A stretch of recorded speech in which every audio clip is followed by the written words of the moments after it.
الحمدللہ نحمدہ ونصلی علی رسولہ الکریم اما بعد فقد قال اللہ تبارک وتعالی فی کتابہ الحکیم واشکروا لی ولا تکفرون. அல்லாஹு ஜல்ல ஷானஹு தஆலா தனது திருமறை மூலமாக அடியார்களாகிய நமக்கு பல நல்லுபதேசங்களை செய்திருக்கிறான். குறிப்பாக, என் அடியார்களே, என்னுடைய பேருபகாரங்களுக்கு நீங்கள் நன்றி செலுத்துங்கள், எனக்கு நீங்கள் மாறு செய்ய வேண்டாம் என்று அல்லாஹு தஆலா கருணையுடன் நமக்கு உபதேசித்திருக்கிறார். அன்பர்களே, நன்றி செலுத்தும்படியாக உபதேசிக்கப்பட்டது நமது நல்வாழ்வுக்கு தான். காரணம், மற்றும் ஒரு இடத்தில் அல்லாஹு தஆலா லைன் ஷக்கரத்தும் வலைன் ஷக்கரத்தும் லஅஸீதன்னகும், நீங்கள் நன்றி செலுத்தினால் உங்களுக்கு நான் அந்த அருட்கொடைகளை நியமத்துகளை அதிகப்படுத்துவேன் என்று வாக்களித்திருக்கிறார். ஆனாலும் அன்பர்களே, நம்முடைய துரதிர்ஷ்டம், நாம் மனிதர்களுக்கு நன்றி செலுத்துகிறோம், மனிதர்களுடைய உபகாரங்களுக்கு நன்றி செலுத்துகிறோம், ஆனால் கருணை மிக்க ரப்புடைய பேருபகாரங்களை மறந்து விடுகிறோம்.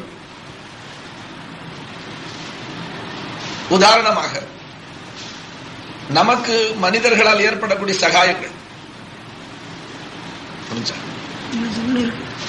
அன்பர்களே, ஹக்கு ஜல்ல ஷானஹு தஆலா தன்னுடைய திருமறையில் இன்னல் இன்சான லி ரப்பிஹி லகனூத் என்று சொல்லுகிறார். மனிதர்களுடைய உபகாரங்களுக்கு நன்றி செலுத்துவான், ஆனால் தன்னுடைய ரப்புக்கு மிகவும் நன்றி கெட்டவன் என்று சொல்லுவதானால் இப்படி சொல்லி இருக்கிறான் என்றால் நம்மில் அப்படி சுபாவம் இருக்கத்தான் செய்கிறது. மனிதர்களிலிருந்து நாம் அடையக்கூடிய பிரயோஜனங்களுக்கு உடனடியாக நன்றி செலுத்துகிறோம், ஆனால் அல்லாஹ்வுடைய பேருபகாரங்களுக்கு நாம் நன்றி செலுத்த தவறி விடுகிறோம். காரணமாக பார்த்தா பேனா இருக்கு, வாங்கி எழுதிக்கிறான், கேட்டா கொடுத்தா எழுதிக்கிட்டான், திருப்பி கொடுக்கும் போது என்ன சொல்றதா நன்றி, இங்கிலீஷ்ல தேங்க்யூ வெரி மச் சொல்றான் இல்லைங்களா, வெறி பிடிச்சு போய் சொல்றோம். அந்த தேங்க்ஸ் என்ன, நன்றி, அதான் சுக்குர். இப்ப அல்லாஹ் என்ன சொல்றான், வஷ்குரு லி, என் அடியார்களை எனக்கு நீங்க நன்றி செலுத்துங்க, எனக்கு மாறு செய்யாதீங்கன்னு அல்லாஹ் சொல்றான். அப்ப அல்லாஹ் தனக்கு நன்றி செலுத்தும்படியா சொல்றான். நியாயம் இருக்கா இல்லையாங்கிறத மனிதன் உணர்ந்து பார்க்கணும். உணர்ந்து அது நியாயம் தான் உணர்ந்து கொண்டால் இன்ஷா அல்லாஹ் நிச்சயமா மாறு செய்ய மாட்டான். இப்ப இந்த இடத்துல மனுஷன் அந்த பேனாவை வாங்கி 4 எழுத்து எழுதிக்கிட்டு திருப்பி கொடுக்கும் போது 32 பல்லையும் காமிச்சு பல்ல இழிச்சுக்கிட்டு அவனுக்கு தேங்க்யூ வெரி மச்னு சொல்றான். ஏன் சொல்றான்னு கேட்டீங்கன்னா, அடுத்த தடவை கொடுக்க மாட்டான். அந்த நன்றி செலுத்த இல்லைன்னு சொன்னா அடுத்த தடவை கொடுக்க மாட்டாங்கிற அச்சம் இருக்கு மனுஷனுக்கு. உருதுல சுக்ரியான்னு சொல்றான், தமிழ்ல நம்ம நன்றின்னு சொல்லிக்கிறோம். ஆகத்தான் இப்ப அந்த பேனாவை கொடுத்தவனுக்கு நன்றி செலுத்துறாங்க, அதே மடைய அந்த பேனாவை பிடிச்சி எழுதுற இந்த கையை கொடுத்த ரப்புக்கு அங்க நன்றி செலுத்துறது இல்லை, மறந்துடத்தான் செய்யறான் மனுஷன். அந்த பேனா கொடுத்தவன மறுபடியும் என்னைக்காச்சும் எங்கேயாச்சும் பார்த்தா அவர் சலாம் அலைக்கும் போடும். யாரும் உங்களை எனக்கு தெரியலீங்களே, என்ன நீங்க அவ்வளவு சீக்கிரம் மறந்துட்டீங்க, நீங்க மறந்தாலும் நான் மறப்பேனா? அன்னைக்கு அவசரமா தபால் எழுதணும், ரொம்ப இன்றியமையாத கட்டம், பேனா வீட்டுல வச்சுட்டு வந்துட்டேன், தடுமாறிக்கிட்டு நின்றேன், உங்க பேனா வாங்கி தானே எழுதுனேன், உங்க உபகாரத்தை என்னால மறக்க முடியும், ஷாவர் வரைக்கும் மறக்க மாட்டேன். இப்படி சில பேர் சொல்றானா இல்லைங்களா? ஆனா அதே நேரத்தில் அவன் அந்த பேனாவை பிடிக்கிற இந்த கையை கொடுத்தானே அந்த அல்லாவை மறக்கத்தான் செய்யறான். எழுதும் போது நினைக்கிறானா, யாரெல்லாம் அந்த பேனாவை பிடிச்சி எழுதுறது இந்த கையை நீ தானே படைச்சே, அதுல அந்த குவத்தை பிடிக்கிறதுக்குள்ள சக்தியை நீ தானே கொடுத்து, அதை மறந்துடுறான் பாருங்க மனுஷன். அப்ப மனித சுபாவத்துல என்ன இருக்குன்னு கேட்டீங்கன்னா, மனிதன் ஓரளவுக்கு மனிதனுக்கு நன்றி செலுத்துவான், ஆனால் தன்னுடைய ரப்புக்கு நன்றி கெட்டவனாக இருப்பான். ரப்புடைய உபகாரங்களை மறந்துடுவான் மனுஷன். இது பொதுவாக மனித சுபாவத்துல நம்ம அன்றாட நிகழ்ச்சிகள்ல பார்க்கிறோம். எத்தனை நம்ம நாட்டுப்புறங்கள்ல பார்க்கிறோம். ஒரு மனுஷன் கொல்லைக்கு போறான், கொல்லைக்குன்னா கல்லாவுக்கு போற போது தங்க பள்ளியாசி வாசல்ல நின்றீங்க, அண்ணன் டார்ச் கையில இருக்கு, கொஞ்சம் கொடுங்க, கம்மாகரைக்கு போயிட்டு வரேன் தாங்க கொடுத்தீங்க. போய் அவன் உட்கார போன இடத்துல ஒரு ஏதாவது ஒரு துஷ்ட ஜந்து கிடந்துச்சு, அது ஒரு பாம்பு பூச்சி போட்டு கிடந்துச்சு, விளக்கடிச்சா இங்க உட்காரலாமான்ட்டு பூச்சி போட்டு இருந்துச்சு, தப்பிச்சு போனா இல்லைங்களா ஆபத்தை விட்டு. இப்ப அவன் போயிட்டு வேற இடத்துல உட்கார்ந்து தன்னுடைய ஜோலியை முடிச்சுக்கிட்டு வந்து விலகு கொடுக்கும் போது, அண்ணே உயிரை காப்பாத்தினீங்க, அண்ணே உயிரை காப்பாத்தினீங்க, ஒரு உயிரை என்ன இல்லைன்னா என் மனைவி மக்கள் இன்னைக்கு நடுத்தரில் நிக்கணும். என்னப்பா நான் என்ன செஞ்சு பேட்டரி விளக்கு தானே கொடுத்தேன், நான் என்ன உயிரை காப்பாத்தினேன், நான் அப்படி ஒரு பெரிய உபகாரம் செய்யலையே உனக்கு, இப்ப பெஞ்சாதி பிள்ளைக்கு நான் சோறு பண்ணி நான் என்ன செஞ்சேன், என்னன்னு அப்படி சொல்றீங்க? அந்த விளக்கு வாங்காம போயிருந்தாலும் நான் வளமே அந்த இடத்துல தான் உட்காருவேன். இன்னைக்கு போய் பார்த்து ஒரு சர்ப்பம் கடந்துச்சேங்க, பாம்பு, விஷ பாம்பு தீண்டி இருந்தா அங்கேயே தீந்து போயிருக்கேன். இந்த விளக்கு வெளிச்சம் இருந்ததுனால தப்பிச்சுக்கிட்டேன் ரப்படி கிருமினா. இது சொல்றானா இல்லைங்களா? அப்ப எவ்வளவு தேங்க்ஸ் உடனே, எவ்வளவு மரியாதையுடனே மறுபடியும் உங்களை ஹயாத்துல எங்க பார்த்தாலும் நன்றி செலுத்துவான். ஓடி வந்து சலாம் சொல்லுவான், முசாஃபா செய்வான், மரியாதை செய்வான், என்ன செய்வான். 10 பைசாக்கு ஒரு டீ வாங்கி கொடுத்து விட்டா முசாஃபிருக்கு, அவன் எந்த ஊர்ல பார்த்தாலும், நீங்க வரும்போது கவனிச்சுங்களா, அதாவது பண்ருட்டியில ஒரு முசாஃபிர் நம்ம பள்ளிவாசம் எங்கன்னு கேட்டோம், அந்த ஆள் அடிக்கடி நம்ம வாசலுக்கு வரப்போறோம், பிடிச்சுக்கிட்டாரு பாத்தீங்களா என்ன. அப்ப மனிதன் இல்ல, இயற்கையாகவே அல்லாஹு தாலா நன்றி செலுத்தக்கூடிய சுபாவத்தை வச்சுதான் படைச்சிருக்க. ஏன்னா இயற்கையில மனுஷன் நன்றி கட்டவே இல்லை. ஏன்னா அன்றாட பழக்கத்தை நம்ம பாக்குறோம். என்ன சரிதான், இந்த பேட்டரி விளக்க அரை மணி நேரத்துக்கு வாங்கிட்டு போயிட்டு வந்து ஒரு சர்ப்பம் தீண்டாம தப்பிச்சுக்கிட்டானே, இதற்கு இவ்வளவு நன்றி செலுத்துற மனுஷன் இந்த பகலெல்லாம் ஓடி ஆடி பாடுபட்டு தேடி சொத்துக்களை சம்பாதிக்க நமக்கு தேவையான வெளிச்சத்தை, ஒரு பிரம்மாண்டமான சூரியத்தை இவ்வளவு பெரிய பேட்டரி லைட் போட்டு அல்லாஹ் அகில உலகத்தை வெளிச்சமாக்கி வைக்கிறாங்க. அதை நினைச்சு எத்தனை பேர் நேரம் சுக்குரு செஞ்ச அல்லாவுக்கு. அப்ப இவ்வளவு பேர் விளக்கு போட்டு அல்லாவை பத்தி யாருக்கு சிந்தனை இல்லை? விளக்கு அந்த இருட்டான நேரத்துல மனுஷன் ஒரு சின்ன விளக்கு கொடுத்தா நன்றி செலுத்தலாம்.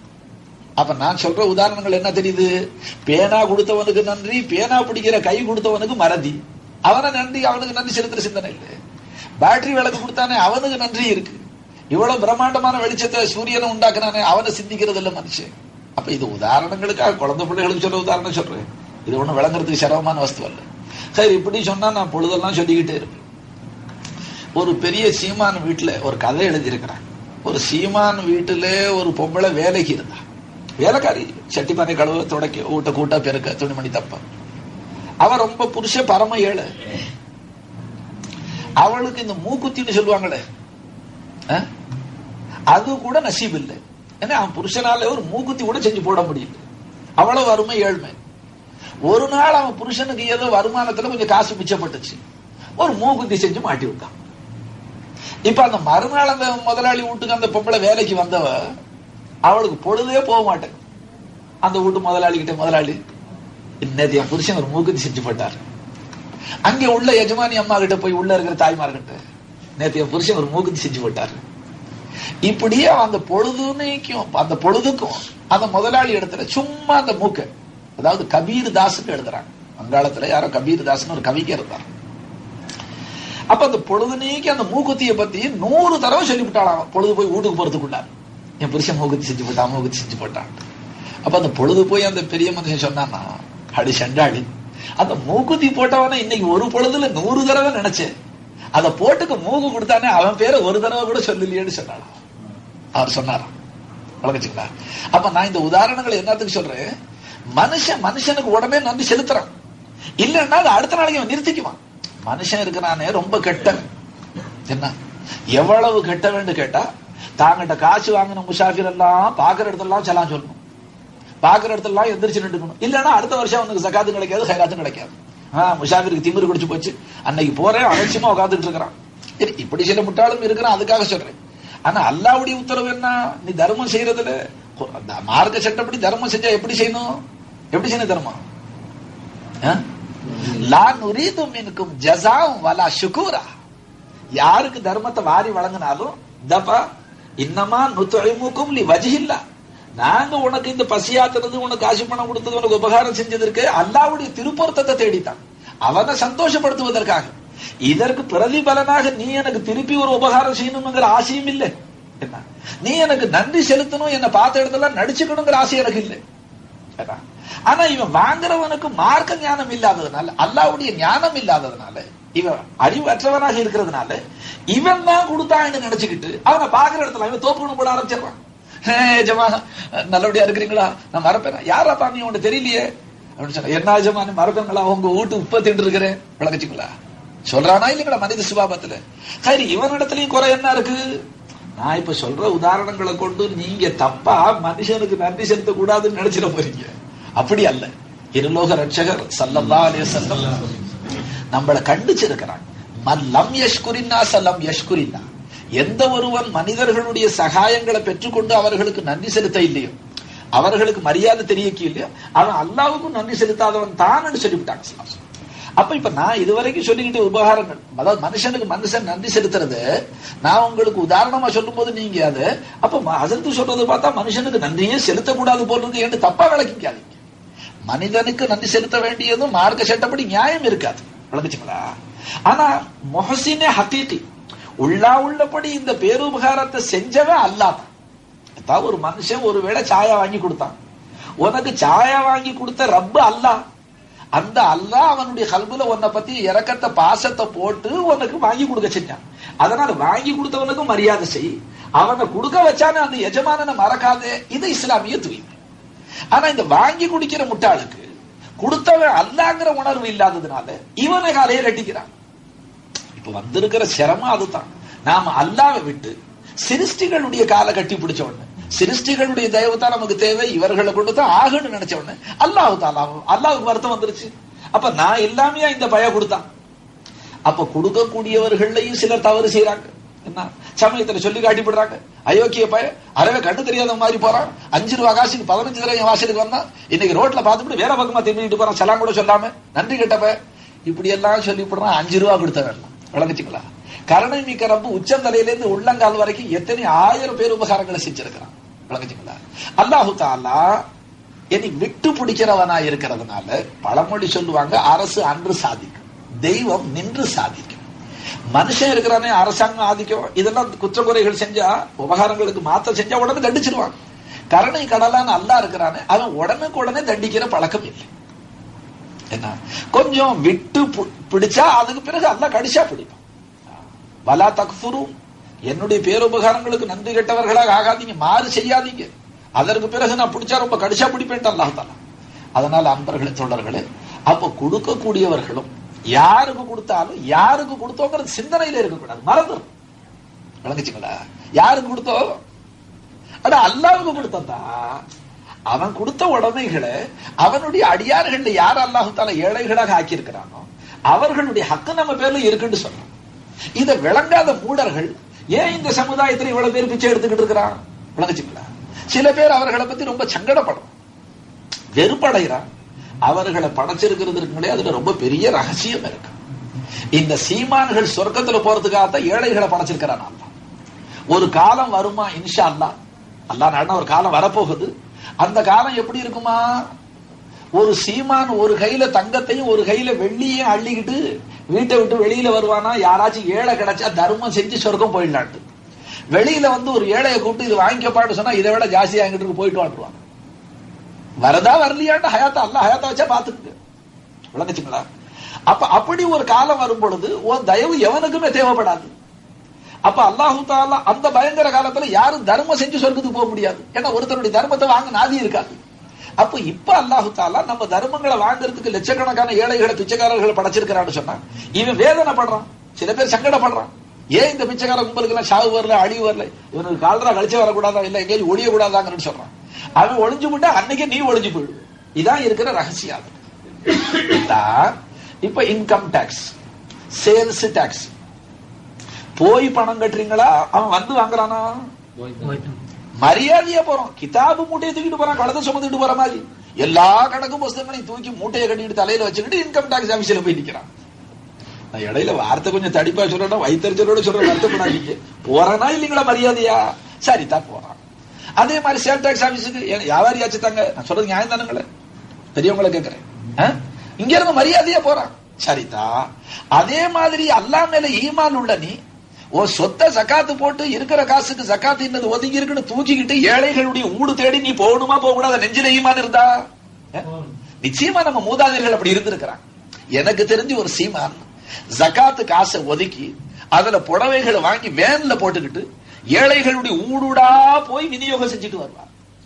அவர்கள் சொர்க்கத்தை தேடிக்கிட்டு போயிட்டாங்க. இவன் இருக்கிற இடத்துல ஏழை ஜகாத்து காசு கேட்க வந்தா ஏன்னா அவங்களுக்கு சாவு வரலையான்னு கேட்கிறான், விளங்குச்சுங்களா? அப்ப அந்த ஏழைகள் இருக்கிற ரகசியம் என்ன என்று கேட்டா, அல்லாஹ்வுடைய கட்டளைக்கு இணங்கி நீயாக ஜகாத்தை கொண்டு போய் கொடுக்க தவறியதுனால உனக்கு அழிவு வந்துடக்கூடாது என்பதற்காக ஏழை அல்லாஹ் தாலா கருணை கடலான ரப்பு ஏழைய உங்க வாசலுக்கு அனுப்பிச்சான வாஷ் அவுட் பண்றது, உங்களை துப்புரவு செய்யறது, உங்களை சுத்தம் செஞ்சிடான அல்லாஹ். அப்ப அந்த ஏழைகள் எல்லாம் யாரு? நரகத்துக்கு போகாம நம்மளை காப்பாற்றக்கூடிய தியாகிகள் தான் அவங்க. உண்மையில அவனுக்கு கொஞ்சம் ரோஷம் வந்துச்சு, வெக்கம் வந்துச்சு, கெட்டு குட்டிச்சோராப்ப நாங்க பட்டினியா செத்து போறோம், காசு தேவையில்லைன்னு இந்த நரகம் தான் போய் ஆகணும். அப்ப அந்த ஏழைகள் வர்றாங்களே, அதனால தான் குர்ஆன் ஷரீஃப்ல அம்மா சாயில ஃபலா தன்ஹர், பிச்சைக்காரன் ஏழை மிஸ்கின் சாயில் சுவால் செய்ய வந்தா அவர்களை நீங்க கடிந்து கொள்ள வேண்டாம். உங்களால முடியலையா, உனக்கு மனசு வரலையா, கல் நெஞ்சா இருக்கா, அப்ப கூட அல்லாஹ் என்ன சொல்றான்? கவுலும் மஅரூஃப் வ மக்ஃபிரத்தும் கைரும் மின் சதகத்தி யத்பவுஹா அதா. அப்ப தோழர்களே, நான் இப்ப ஒரு ஆயத்து ஓதி நிறுத்தினேன். அல்லாஹ் என்ன சொல்றான்? உனக்கு பிரியம் இல்லையா, உன்னால முடியலையா, என்னுடைய ஏழை அடியார்களை நீ கடிஞ்சு கொள்ள. கவுலும் மஅரூஃபும் வ மக்ஃபிரத்தும் கைரும் மின் சதகத்தி யத்பவுஹா அதா. நீ தர்மம் கொடுத்தும் மனம் நோகும்படியா, அவனுடைய மனதை நோக செய்யும்படியான சில வசனங்களை சொல்லுவியே, போ இதோட தொலைஞ்சு போ, இனி இந்த வாசலுக்கு வராது, எங்கேயாவது நாசமா போ என்றெல்லாம் நீ கடிந்து கொண்டு கொடுப்பதை விட, உன்னுடைய அந்த தர்மத்தை விட கவுலும் மஅரூஃபும் மக்ஃபிரத்தும், அந்த ஏழையை மன்னித்து விடுவது. அவன் உன்னை சந்தர்ப்பம் இல்லாத நேரத்துல தொந்தரவு செஞ்சான், கேட்டான், கெஞ்சினா, அது உனக்கு இடைஞ்சலா இருந்தாலும் அவனை மன்னிச்சு விடு. நல்ல வார்த்தைகளை சொல்லி வேற இடத்துக்கு போங்க, அல்லாஹ் பரக்கத்து செய்வான். அல்லாஹ் உங்களுக்கு ரப்பு எங்கேயாச்சும் கொடுப்பான், ஒரு வாசல்ல ஒரு வாசல் கொடுப்பான் என்று நீ அவருக்கு நல்ல வார்த்தைகளை சொல்லி அனுப்புவதும், அப்படியே அவர் கேட்கறதுனால உன் மனசு கஷ்டமா இருந்தாலும் அதை சகிச்சுக்கிட்டு அவரை மன்னித்து விடுவதும், நீ அவருக்கு தர்மம் கொடுத்து அவர் மனதை புண்படுத்துவதை விட உனக்கு மேலானதுன்னு அல்லாஹ் குர்ஆன்ல சொல்றான். நீ தான் கொடுத்தாவணும்னு சொல்ல இல்ல அல்லாஹ் தஆலா. விளங்குச்சுங்களா? அதுக்கு தான் நான் ஒரு இட பேச்சா சொன்னேன். உன்னை பார்த்துக்கிட்டு அவனை படைச்சிருக்கிறான் அல்லாஹ். அது தாய் வயிற்றுலேருந்து உணவு கொடுத்து வளர்த்துக்கூட அந்த ரப்பு 50 வயசுக்கு பிறகு ஒரு நாளைக்கு ஓங்கிட்ட அனுப்பிச்சிருக்கிற சோத்துக்காக, உணவுக்காக. இது ஒன்ன சோதிக்கிறதுக்காக அனுப்பிச்சா அல்லாஹு தாலா. நான் கொடுத்ததுல அடிமை எப்படி செய்யறான்னு பாக்குறதுக்கு. விளங்குச்சுங்களா? ஏன்னா குர்ஆன்ல இடையிடையில அல்லாஹு தாலா கொப்பா விட்டு காசுல செலவழின்னு எங்கேயுமே குர்ஆன்ல சொல்ல இல்லை. வன்ஃபிகு மிம்மா ரஸக்னாக்கும், நான் கொடுத்ததுனே அதுல செலவு செய்யுன்னு சொல்றான் அல்லாஹு தாலா. உனக்கு உண்மையில ஈமான் இருந்தா, நான் கொடுத்தேங்கிற ஈமான் உனக்கு இருந்தா அதுல செலவு செய்யணும். நீ சம்பாதிச்சதும் கொப்ப விட்டு காசுல செலவு செய்யணும் சொல்ல இல்ல. இவன் என்னமோ இவன் பாட்டை விட்டு சொத்தை அழிக்கிற மாதிரி, ஏண்டா எவன் சம்பாதிச்சு வச்சிருக்கான் புடுங்கிட்டு போறான்னு வந்தீங்களான்னு கேட்கிறான். மானம் கட்ட பையன். ஒன்னது நான் நினைச்சுக்கிட்டு இருக்கிறேன். ஒன்னது நினைச்சா அந்த நிமிஷம் ஷிர்க் வந்துடும். ஷிர்க் ஃபில் அம்லாக் என்று சொல்றது, ஷிர்க் ஃபில் மில்க். அல்லாஹ்வுடைய சொத்துல பங்காளியா வந்துட்டான். 4ஆம் கலிமாவுல என்ன தௌஹீது? 4ஆம் கலிமா தௌஹீது இல்லல்லாஹு வஹதஹு லா ஷரீக லஹு லஹுல் முல்கு. ராஜாங்கம் எல்லாம் யாருக்கு சொந்தம்? பின்ன இப்ப இந்த இது ஸ்டேட் எனக்கு சொந்தம், அந்த வயல் எனக்கு சொந்தம், இந்த ஊடு எனக்கு சொந்தம். இது துனியாவிலே மக்கள் ஒருத்தரோட ஒருத்தர் சொத்தை புடிக்காம இருக்கிறதுக்காக ஒரு அனுமதி, தற்காலிக அனுமதி வழங்கப்பட்டிருக்கு. ஒன்னதுன்னு சொல்லிக்க, ரிஜிஸ்டர் பண்ணிக்க, பொட்டியில வச்சுக்க, பேங்க்ல வச்சுக்க, கடையில வச்சுக்க. அல்லாஹ் தஆலா அதை தடுக்க இல்லை. ஆனா வாஸ்தவத்துல ஈமான் படிக்க சொத்து அடங்கலும் யாருது? அல்லாஹ்வுடைய சொத்து. அப்ப அல்லாஹ்வுடைய சொத்துன்னு விளங்கின ஒரு மனுஷன் அல்லாஹ்வுடைய பாதையில செலவழிக்கும் போது அல்லாஹ் என்ன சொல்றான்? நாம் கொடுத்ததில் நின்று செலவு செய்யப்பா, நான் கொடுத்தனே அதுல செலவு செய். இப்ப சில பேர் கேட்கிறானே, அதுக்கும் ஒருத்தர் இருக்கத்தான் செஞ்சான். வந்து மூசா அலைஹிஸ்ஸலாம் காரூன் இடத்துல போய் ஜகாத்து கொடுப்பான்னு சொன்னா, அவன் என்ன கேட்டான்? மூசா, ஏன் சொத்துல ஓ ஆண்டவனுக்கு என்ன பங்கு வந்துருச்சு, அவன் என்ன பங்கு வைக்கிறதுன்னு கேட்டான். ஏன் சொத்துல அல்லாஹ் என்ன பங்கு வைக்கிறது, அல்லாஹ் நீனு பங்கு வைக்கவான்னு கேட்டான். அப்ப முந்தி ஏன் சொத்துன்னு சொன்னவன் யாருங்க? காரூன். அப்ப அவன் பிச்சளங்களும் கொஞ்சம் துனியாவில் இருப்பாங்க போல் இருக்கு. அதனாலதான் இருமாப்பு மமதைகள் பிடிச்சு போய் ஏழை எளியவர்களை ரொம்ப கடிஞ்சு பண்றான். அன்பர்களே, ஈமான் உள்ள வந்தா அந்த ஏழைக்கு ஈமான் வந்துருச்சு, ஓ மூஞ்சில காரி துப்பி விட்டு போயிடுவான். மூதை ஓ மூஞ்சில முடிக்கிறத விட 50 வயசு வரைக்கும் வளர்த்தானே அவன் இன்னைக்கா கை விட்டுருவான். சமயத்துல பெருமதஸ்தர்கள் சொல்ல பார்த்திருக்கிறேன். ஒரு நாளைக்கு வேலை கிடைக்காம, கூலிக்கு வேலை கிடைக்காம உங்களுடைய தோல்ல தூக்கி போட்டு வரான். காலையில நம்ம ஊர்ல வேலை கிடைக்குமான்னு, அன்னைக்கு பொழுதுக்கு வேலை கிடைக்கல போகும்போது சொல்றான், மரம் வச்சவன் காப்பாத்துவான். அவனுக்கு அல்லாஹ் மேல ஈமான் இல்ல, ரசூல் பேர்ல ஈமான் இல்ல, குர்ஆன் ஹதீஸ்ல ஈமான் இல்ல. என்ன என வச்சு வணங்கிக்கிட்டு இருக்கிறான். அவனும் போகும்போது என்ன சொல்றான்? மரம் வச்சவன், செடி வச்சவன் தண்ணி ஊத்துவான். இப்படி சொல்ல நான் கேட்டிருக்கிற பெருமதஸ்தர்கள். அப்ப முஸ்லிமா பிறந்தவனுக்கு அந்த ஈமான் இருக்காதுங்களா? இருக்கு நிச்சயமா. இங்க பாருங்க, நாய்க்கு சமயத்துல போட்டிருப்பீங்க ஏதாச்சும் எலும்பு ரொட்டி துண்டு மிச்சம் சோறு மிச்சம் கொண்டு போட்டிருப்போம். இந்த நாய் வளர்க்குறவனை கேட்டு பாருங்க, நல்லா சொல்லுவான். அதை கொண்டு போட்டா அது என்ன செய்யும்? முன்னால் இப்படி வாயால சாப்பிட்டுக்கிட்டே இருக்கு. அதே நேரத்தில் சும்மா இருக்காது, வாழை ஆட்டிக்கிட்டே இருக்கு. சந்தோஷம், ரொம்ப குஷால வாழை ஆட்டும். எல்லாரும் பார்த்தது இல்லைங்களா? ஆனா எல்லாரும் பார்த்துருக்கிறீங்க, நாய்க்கு ஏதாச்சும் எச்சி சோத்தை போட்டா எலும்பு துண்டை போட்டா அது வாழை ஆட்டுறது. ஆனா வாழை அது எப்படி ஆட்டு தெரியுங்களா? இப்படி ஆட்டும். அது அத மகான்கள் என்ன சொல்றாங்க, கஷ்படி மகான்கள் கேட்டா, அதாவது இந்த சோறு போட்டவன் முன்னால நின்றுகிட்டு அவன் தன்னை மெச்சிக்கிறான். நாயே உனக்கு நான் சோறு போட்டேன், நாயே உனக்கு நான் போட்ட எலும்பு துண்டு. அது வாயால திண்டுகிட்டே என்ன சொல்லுதா, நீ இல்லை என் ரப்புன்னு சொல்லுதான். அப்பவே அயோக்கிய பையில உன்னையா மெச்சிக்கிறேன், நீ இல்லவே இல்லை என் ரப்பு அல்லான்னு சொல்லுதான். என்ன அப்ப என்ன மனுஷன் நாயோட கெட்டவன? உண்மையில மனுஷனுக்கு ஈமான் உள்ள வந்துச்சுன்னா பணக்கார மூஞ்சில காரியத்தை போயிட்டு போடுவான். ஒரு கதை எழுதி இருக்கிறாங்க. ஏன்னா எல்லாரையும் கோமாளின்னு விளங்கக்கூடாது. வாசல்ல வர்ற பிச்சைக்காரன கோமாளின்னு விளங்குனா அதோட அழிவு வந்து. இது மனசுல வச்சு செயல்படுது. ஏன்னா ஹதீஸ் படிக்கு சமயத்துல அமரர்களும் வர்றாங்க. அல்லாவுடைய மலாயிக்துமார்கள் மனித வேடங்களில் ஃபகீர்களுடைய கோலங்களில் நம்மளை சோதிப்பதற்காக நம்ம வாசல்ல வர்றாங்கன்னு ஹதீஸ் இருக்கும்போது நீ அலட்சிய புத்தி எப்படி காட்டுற? முடியல நல்ல வார்த்தை சொல்லி கிளப்பி விட்டுரு வாசல். விளங்குச்சுங்களா? ஏன்னா மிகுதமா மலக்குகள் வர்றாங்க, நமக்கு தெரியாது யாரு மலக்கிட்டு. அல்லாவுடைய அப்போ ஒரு காலத்துல ஒரு ஃபகீர் இருந்து, ஃபகீர் அல்லாஹ் அறிஞ்ச ஒரு பெரிய மகான் சூஃபி. அவருக்கு ஒரு குமர் காரியம் ஆக வேண்டியது. இப்ப நம்ம காலத்துல இது பெரிய புரட்சி.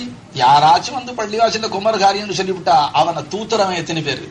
அட ஒன்னால முடிஞ்சா கூட இல்லாட்டி போ. ஆனா சில பேர் இருக்கிறான் வாஸ்தவத்துல அது இல்லைன்னு சொல்ல முடியாது. அது அவன் செய்யற பாவம் அவன் தலையோட. சிலவன் நானே ஒரு ஆளை பார்த்திருக்கிறேன். நான் 20 வருஷமா வாது சொல்றேன், எந்த ஊர்லயாச்சும் ஒரு ஊர்ல மாட்டிக்கிறான் அந்த ஆளு. நான் வாசுக்கு போற ஊர்ல, அந்த ஊர்ல ஹசரத் கொஞ்சம் குமர் காரியமா வந்திருக்கிறேன், வாசுல அதையும் சேர்த்து சொல்லுங்கன்னு சொல்லுவான்.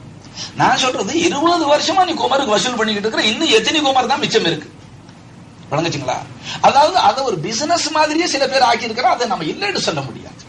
அதே மாதிரி சில பேர் மௌலா இஸ்லாம் இருக்கிறான், 1000 தடவை இஸ்லாம் ஆயிருப்பான், 1000 ஊர்ல கைலி சட்டை கொடுத்து பொன்னானிக்கு போறது காசு கொடுத்துருப்பாங்க, மறு ஊர்ல போய் புதுசா களிமா சொல்லுவான். ஏன்னா அந்த ஊர்ல ஒரு கைலி சட்டையும் ஒரு தொப்பியும் கிடைக்கும், பொன்னானிக்கு போறதுக்கு செலவு காசு கிடைக்கும்.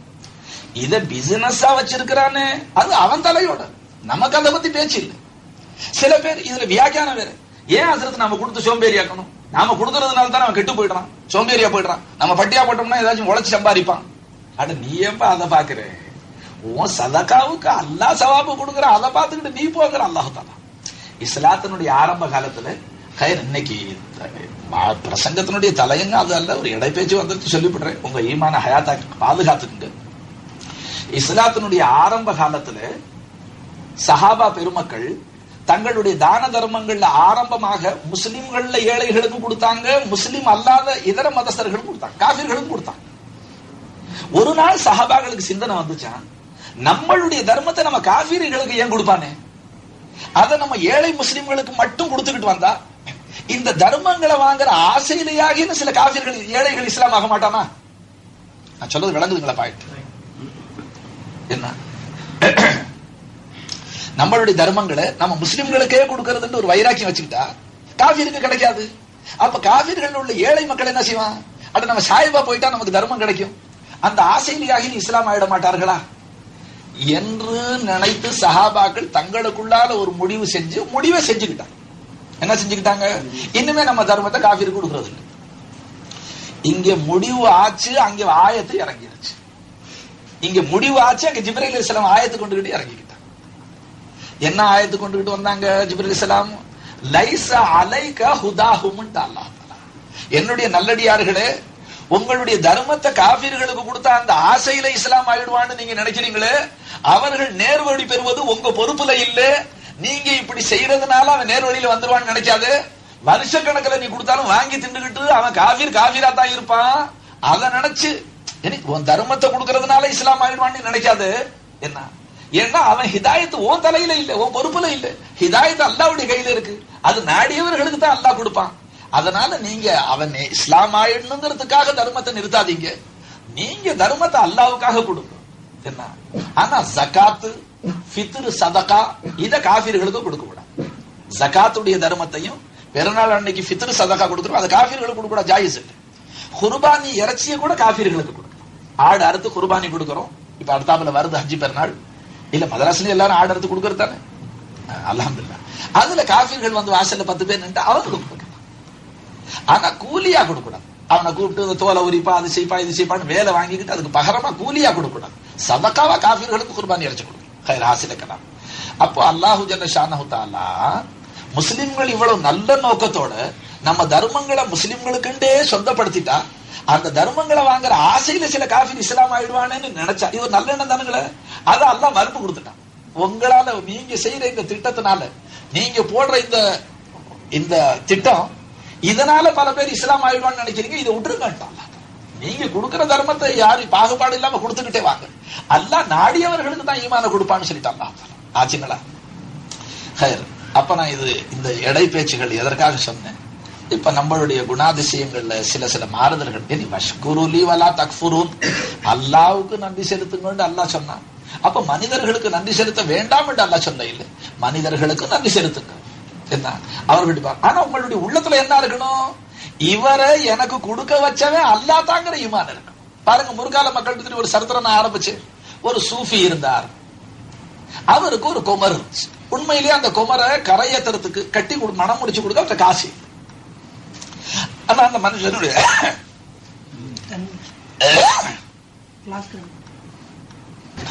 என்ன பைத்தியக்காரன் விளங்கி தமாஷ் பண்ணக்கூடாது. யாரோ என்னமோ நமக்கு என்ன இருக்கு? ஹதீஸ் ஷரீஃப்ல வருது, இன்னலி சாயிலி அலைக ஹத்தன், வந்து சுவால் செய்யக்கூடியவனோட ஹக்கு அவன் பேர்ல இருக்கு. வலஜா அலா ஃபரஸி, அவன் கம்பீரமான குதிரையில் ஏறி வந்திருக்கிறான், வந்து பிச்சை கேட்கிறான். என்னடா 1000 ரூபாய் குதிரை வச்சிருக்க பிச்சை கேட்கிறான்னு நினைக்காது, நீ கொடுத்துருட்டாங்க. நீயே அவன் குதிரையை கணக்கு போடுற, கேட்டவனுக்கு கொடுத்து அல்ல இடத்துல நீ சவால் பெத்துக்க. அதுக்கு மேல அவன் என்ன செய்யறான் ஏது செய்யறாங்கிறது நீ பார்க்க வேண்டியது இல்லை. ஏன்னா இப்ப சிலர் முட்டாளத்தனமா கொடுக்க சோம்பேறியா தான் போறான், வாங்கி திண்டு பரதேசியா போறான், இஸ்லாத்துக்கு கேவலத்தை தேடி கொடுக்குறான். எங்க பார்த்தாலும் முஸ்லிம்கள் பகீர்கள் பிச்சைக்கார ஜனங்க கும்பலா அலையறாங்க, புள்ள குட்டி எல்லாத்தையும் இழுத்துட்டு அலையறாங்க, அயோக்கியத்தனத்தினால அலையறாங்க. ஷைகுல் ஹதீஸ் ஜக்கரியா மௌலானா மத்ததில்லஹுல் ஆலி ஹயாத்தா இருக்கிறாங்க, அல்லாஹ் அவர்களை இன்னும் நீண்ட ஆயுள் கொடுக்கட்டும். அவங்க தங்களுடைய கிதாபில குறிப்பிடுறாங்க, அல்லாஹு தாலா இந்த 100க்கு 2ங்கிற ஜகாத் வச்சா பாருங்க, கணக்கு 40ல 1. அது எந்த கணக்கு படி வச்சிருக்கிறான்னு கேட்டா, அவன் கணக்கு போட்ட அந்த கணக்கு படிக்குத்தான் முஸ்லிம்களுடைய கையில பொருளாதாரத்தை கொடுத்திருக்கிறான் அல்லாஹ். பொதுவாக ஏழை சீமான் எல்லாத்துக்கும் சேர்த்து சொத்து எந்த அளவுல அல்லாஹ் கொடுத்திருக்கிறான்னு கேட்டா, முஸ்லிம்களில் சீமான்கள் கடமைப்பட்டவர்கள் 100க்கு 2.5% ஜகாத்து கொடுத்தால் முஸ்லிம்களிலே ஏழை இருக்க கூடாது, அந்த கணக்கில கொடுத்திருக்கிறான் அல்லாஹ். ஷைகுல் ஜக்கரியா மௌலானா எழுதுறாங்க. ஆனா இந்த முஸ்லிம்களில் சீமான்களான அயோக்கியர்கள் ஜகாத்து கொடுக்காததுனால உமருடைய ஆட்சி இருந்தா சவுக்கால் அடிச்சு வாங்குவாங்க. வாங்குவாங்களா வாங்க மாட்டாங்களா? இப்ப இன்கம் டாக்ஸ் இல்லன்னா கம்பெனி எடுத்து பூட்டி போடுவான், ஷூட் போட்டு போடுவான், அபராதம் போடுவான். அதனால புஸ்தகத்தை சுமந்துக்கிட்டு அங்கே போற கணக்கு பிள்ளை எல்லாத்தையும் கூப்பிட்டுக்கிட்டு ஆள வேற பிடிச்சுக்கிட்டு ஆடிட்டர் போக்குவரத்து இருக்கா இல்லைங்களா? அல்லாஹ் அக்பர். அப்ப அல்லாஹு தாலாவுடைய அலுமத்து கல்வில இல்லை, அல்லாவுடைய உயர்வு இல்லை. அதனால அன்பர்களே அல்லாவை ஏமாத்த ஆரம்பிச்சு போட்டோம். ஜகாத் பிரச்சனை வந்தா ரூஹுல கை வைக்கிற மாதிரி இருக்கு. ஒருத்தர் சொன்னார் வாஜில உட்கார்ந்து, ஹசரத் நீங்க தொழுகை பத்தி சொல்லும் போதெல்லாம் எனக்கு இனிக்குது ஹசரத், அந்த தர்மத்தை பத்தி நீங்க ஆரம்பிச்ச உடனே என் உயிர் தத்தளிக்க ஆரம்பிச்சிருக்கு, அதை எப்படி கொடுக்கறது கையை விட்டு நான் ரொம்ப கஷ்டப்படுறேன்டார் அவர். அதனால உங்க வாழ்க்கையில அதிகமா அந்த தர்மத்தை பத்தி சொல்லாதீங்கன்றார் அவர். நான் சொன்ன பாவி, தர்மத்தை பத்தி சொல்லாதவன் அல்ல ரொம்ப ரொம்ப கெட்டவன் என்று சொல்லியிருக்கிறான். வலா யஹுது அலா தஆமில் மிஸ்கின் அராய் தல்லதி, நீங்க அதிகமா அடிக்கடி ஓதக்கூடிய எல்லாத்தையும் எனக்கு அடுப்படி இருமந்தது தும்மது. அராய் தல்லதி யுகல்லிபு பித்தீன், நபியே ஹபீபே, மறுமை நாளை நிராகரிக்கக்கூடியவனை நீங்க பார்க்க இல்லையா? அவனுக்கு அடையாளம் சொல்லிப்பட கேளுங்கன்ட்டான். அவன் யாரு? நம்ம அன்றாடம் ஓதக்கூடிய சின்ன சூராத்தா. அவன் யாரு? அல்லதி யுகல்லிபு பித்தீன் ஃபதாலிக அல்லதி யதுல் யதீமா. சில பேர் ஓதும் போது யதுல் யதீமான்னு ஓதுறாங்க. இது ரொம்ப அலட்சியம், அர்த்தம் அனர்த்தம் ஆயிடும். ஏதால் பேசி எது, ஏதால் ஜபர் எது, ஐன்லாம் பேசி உல் எது உல் ஓதுனா யதீம்களை அழைச்சாண்டு அர்த்தமாச்சு. தா எது அழைச்சா அணைச்சாண்டு அர்த்தமாச்சு. அல்லாஹ் என்ன சொல்றான்? எது உல் யதீமா, தால் ஐன் பேசி துட்டு, ஐன்லாம் பேசி உல் எது உல்னு படிக்கணும், ஓதணும். அப்படின்னா என்ன அர்த்தம்? யதீமை விரட்டுவான், யதீமானவர்களை, அனாதைகளை விரட்டுவான். இது யாருக்கு அடையாளம்? மறுமையை நிராகரிக்கக்கூடிய அந்த கயவர்களுடைய அடையாளம்ங்கிறான். அடுத்த அடையாளம் என்ன? வலா யஹுது அலா தஆமில் மிஸ்கின், ஏழை எளிய மக்களுக்கு உணவூட்டும்படியாக யாரையும் தூண்டவே மாட்டான் என்று சொல்லிவிட்டான். அப்ப அந்த கும்பல்ல என்ன செய்ய சொல்றியா? அவரை கேட்ட நான் தர்மத்தை பத்தி சொல்ல வேணாங்கிற. தர்மத்தை பத்தி சொல்லாதவன, ஏழைகளுக்கு உணவளிக்கும்படியாக உபதேசிக்காதவன, மறுமை நாளை பொய்யாக்கக்கூடிய கயவன் என்று அல்லாஹ் சொல்றான். அந்த கும்பல்ல என்ன செய்ய சொல்றான் அவன்? விளங்குச்சுங்களா? அவனுக்கு காசு மேல இருக்கிற முகப்பத்து. ஓ கேடு காலம் உனக்கு பிரியமில்லை, வச்சுக்கிட்டு சாவு. நல்லவா திங்காதத நார வாங்கி திம்பாண்டு நாட்டுல பழமொழி சொல்றது. எவனாச்சும் ஒருத்த வருவான், அதுக்கு அல்லா பங்காளி வச்சிருப்பான். பொதுவாகவே காசு பணம் இருக்கின்ற இது எல்லாருக்காக படைக்கப்பட்டது. இப்ப சட்டப்படி ஜக்காத்து கொடுக்காதனால பின்னால கம்யூனிசம் வந்துகிட்டே இருக்கு. உனக்கு மட்டுமா சொந்த நாடு, எனக்கும் சொந்தங்கிறா. என்ன இப்ப நம்ம பக்கங்கள்லாம் விவசாய சட்டத்திட்டங்கள் மாறின உடனே யார் யார்கிட்ட சாகுபடிக்கு நிலம் இருந்துச்சோ பாதி எனக்கு பாதி உனக்குங்கிறாங்க. ஏன்? நாடு எல்லாத்துக்கும் சொந்தம். ஆண்டவன் படைச்ச பூமி எல்லாத்துக்கும் சொந்தம். எவ்வளவு நாளைக்கு நீயே இப்படி திண்டுகிட்டு நான் பட்னியா இருக்கிறது? இதெல்லாம் எதனால வருது? அந்த ஜக்காத்துனால. அப்ப ஜக்கரியா மௌலானா சொல்றாங்க, ஜக்காத்துடைய அமைப்பு எப்படி படைச்சிருக்கிறான்னு கேட்டா, சீமான்கள் கணக்குப்படி எல்லோரும் ஜக்காத்து கொடுத்தால் முஸ்லிம்களில பட்டினியாக யாரும் இருக்க முடியாது, ஏழைகளும் இருக்க முடியாதான். அப்ப சீமான்கள் தங்களுடைய ஜக்காத்தை கணக்குப்படி கொடுக்காததுனால பரதேசிகளை அலைஞ்சுக்கிட்டே இருக்கிறாங்க. அவர்களை பார்த்து இவன் சொல்றான், ஏன் இவங்களுக்கு எல்லாம் சாவு வரல? எங்கேயாச்சும் வேலை பார்க்க வேண்டித்தானே, எங்கேயாச்சும் வேலை பார்க்க வேண்டித்தானே. அல்லாஹ் மறந்து பேசுறது ரொம்ப நேரம். அல்லாஹ் மாத்தி பிடிச்சான்னா அவர் என்னான்னு தெரியும். அல்லாஹ் ரொம்ப குதிரத்து உள்ளவன். அந்த மாதிரி அலங்கோலமான வார்த்தைகள், மமதைகள், அல்லாஹ் மறந்து பேச்சுகள் கூடாதுன்றதுக்காக சொல்றேன். ஆனா பிச்சைக்காரர்கள் எல்லாரும் கோமாளி அல்ல. சில பேர் ரொம்ப கெட்டிக்காரன் இருப்பான். என்ன? அல்லாஹ் விளங்குற மனுஷன் இருப்பான், அல்லாஹ் கொண்டு சாதிக்கிறவன் இருப்பான். அவன் சும்மா பெயரளவுக்கு ஒரு இடத்துல கேட்பான், யதார்த்தமா உங்ககிட்ட கேட்பான். முந்தைய அல்லாஹ் கிட்ட துவா கேட்டு வந்திருப்பான். யாரெல்லாம் இந்த காரியம் ஆகணும், இந்த சீமானுக்கு நீ காசு கொடுத்திருக்கிறப்ப அவர் இடத்துல போறேன், அவருடைய கல்பனை திருப்பி கொடு, அவர் கல்பனை நீ இறக்கத்தை போடு. அல்லா என்னுடைய இந்த குமர கரையத்துற மாதிரி அவர் கல்புல அவருக்கு நன்மையை கொடுக்க நீ அவரை தேர்ந்தெடுத்துக்க. அல்ல ஏதாச்சும் அவர் ஹக்கில் துவா செஞ்சிருப்பா, போயிருப்பான். விளங்குச்சுங்களா? இது சில ஏழைகள் கடைபிடிக்கக்கூடியது. முந்தி அல்லாவை பிடிச்சு அவனை கொண்டு காரியத்தை சாதிச்சு அதற்கு பிறகு ஒரு சீமானுடைய வாசல்ல போற பழக்கம் சில ஏழைகள் இருக்கு. யார் அது? உணர்ந்தவர்கள். இப்ப இந்த காத்தாடியே சுத்தணும். விளங்குச்சுங்களா? இத புத்திசாலி விளங்குனவன் இதனுடைய இது எப்படி இயங்குதுன்னு விளங்குனவன் என்ன செய்வான்? எந்திரிச்சு கையை எங்க வைப்பான்? மேனேஜர் சார் சுவிட்சில் கை வைப்பான். இப்ப நாட்டுப்புறத்துல இருந்து ஒரு ஆளை கொண்டாந்து விட்டா, இந்த காத்தாடியை கொஞ்சம் சுத்தணும்னு சொன்னா ஒரு களி எடுத்துக்கிட்டு சுத்த ஆரம்பிச்சிருவான். விளங்குச்சுங்களா? இப்ப எத்தனை நாள் வேலைக்கு வைக்கணும்? களி எடுத்துட்டு சுத்தினா, குச்சி கம்பு வச்சுட்டு சுத்தினா என்னன்னா அவனுக்கு முறை தெரியாது. அவன் என்ன நினைச்சுட்டா, சுத்தணும்னா குச்சி வச்சுட்டு தானே சுத்தி ஆகணும். அப்ப அந்த மாதிரி சில ஏழைகள் இந்த பணக்காரனை சுத்துறான்னு அவனுக்கு மார்க்க ஞானம் தெரியாது, மெயின் சுவிட்ச் எங்க இருக்குன்னு தெரியாது. அல்லாஹ்வை அறிந்த ஞானிகள் ஆரிஃபின்கள் இருக்கிறாங்களே, அவங்க மெயின் சுவிட்ச் அல்லாஹ்ங்கிறது வழங்கிட்டாங்க. இந்த எல்லோருடைய கல்புகளும் அல்லாஹ்வுடைய கையில இருக்குன்னு தெரிஞ்சுக்கிட்டாங்க. அதனால அவங்க அல்லாஹ் இடத்துல முறையிட்டுறாங்க. ஆண்டவனை இன்ன சீமான் இடத்துல போறேன், இன்ன ஹாஜத் இருக்கு, இன்ன காரியம் ஆகணும், குமார் காரியமா, அவன் கல்ப கடிச்சாக்கிறாது ரப்பே. நீ கொடுக்க வச்சா தான் அவன் கொடுப்பான்.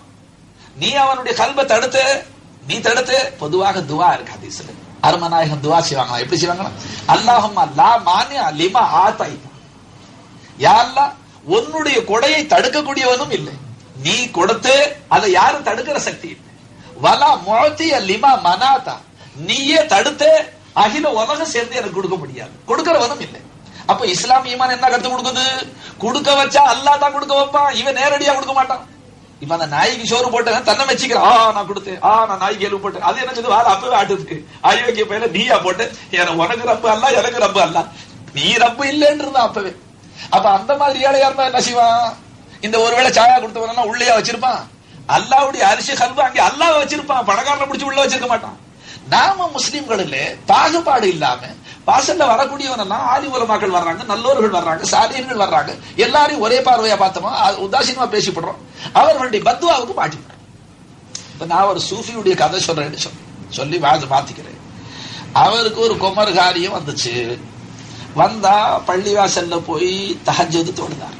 ராத்திரிக்கு 3 மணிக்கு கண்ணு முடிச்சு தொழுதார். தொழுது சொன்னார், அல்லாஹ் இடத்துல, ஆண்டவனே, ஒரு கண்ணியமான மனைவி தன் புருஷனை தவிர வேற ஒருத்தன் இடத்துல கேட்க மாட்டேங்கிறான், ஒரு குழந்தை தன் தகப்பனை தவிர வேற ஒருத்தன் கேட்கறது இல்லை, நான் அடிமை அல்லாஹ்வை தவிர யார்கிட்ட கேட்பேன்? அதனால என்னுடைய இந்த தேவையை ஒரு இடத்துல முறையிட்டேன் ரப்பே. உன்னுடைய அடியார்களுக்கு நீ யாருக்கு காசு பணம் கொடுத்திருக்கிறியோ யாருடைய கல்பலையாச்சும் இறக்கத்தை போட்டு எனக்கு கொடுக்க வையிட்டார். நான் போய் கேட்க மாட்டேங்கிறார் அவர். இது அவருடைய வைராக்கியம். நான் போய் கேட்கிறாப்பல இல்லை, அவருடைய கல்புல நீ போட்டு நீ கொண்டாந்து கொடுக்க வையிட்டார். அவருடைய துவாவும் கெஞ்சுதலும் அல்லாஹ்வுக்கு பிடிச்சு போச்சு. அல்லாஹ் கபூல் செஞ்சுக்கிட்டான் துவாவை. கபூல் செஞ்சு அல்லாஹ் என்ன செஞ்சானா, அதே பள்ளிவாச தெருவுல 10-15 வீடுகளுக்கு அப்பால ஒரு பணக்காரன் தூங்குறான் வீட்டுல. விளங்குச்சுங்களா? அந்த பணக்காரன் கனவு காண்றான். அவன் மனாம காண்றான். எப்படி காண்றான்? பள்ளிவாசல் தெரியுது. பள்ளிவாசல்ல உட்கார்ந்து இந்த ஆள் உட்கார்ந்து தஸ்பீஹ் ஓதிக்கிட்டு திக்ர் செஞ்சுக்கிட்டு இருக்கிறாரு, அதுவும் தெரியுது. விளங்குச்சுங்களா? மூணாவது ஒரு ஆள் நின்று கனவு பாக்குறவர் ஒருத்தர், பள்ளிவாசல் தெரியுது, அந்த பள்ளிவாசல்ல அல்லாஹ் கிட்ட துவா கேட்டு உட்கார்ந்து இருக்கிறாரு, அவரையும் நல்லா தெரியுது. இது சம்பந்தம் இல்லாம ஒரு மூணாவது ஆள் நின்று கொண்டு என்ன சொல்றாரு, இந்த ஏழைக்கு ஒரு குமர கரையத்தனும் 500 ரூபாய் முக்கியமா தேவை, அதை நீ கொடுத்து நன்மையை கொள்ள அடிச்சுக்க அவர் தூண்டுறாரு. இவருக்கு முழிப்பு வந்துருது. முழிப்பு வந்தோட பாக்குறாரு. முழிப்பு வந்தோட பார்த்தா பள்ளிவாசல தெரியும், அது அரை மைலுக்கு அப்பால இருக்கு. அவர் மறுபடியும் கண்ண முடியும் படுத்துக்கிறாரு. கனவு தானே இது, கனவுல கண்டதெல்லாம் நினைவா இருக்க முடியும். தூங்கிடுறாரு. அவர் அல்லாஹ் தூங்க விடுறது இல்லை. மறுபடியும் அதே கனவு, அதே பள்ளிவாசு, அந்த ஆளு உட்கார்ந்து இருக்கு. மூணாவது ஆளு நின்று சொல்றாரு, இவர் குமரகாரியம் இருக்கு, 500 ரூபாய் தேவை, கொண்டு கொடுத்து நன்மையை கொள்ள அடிச்சுக்க, நல்ல சான்ஸ், தவற விடாது.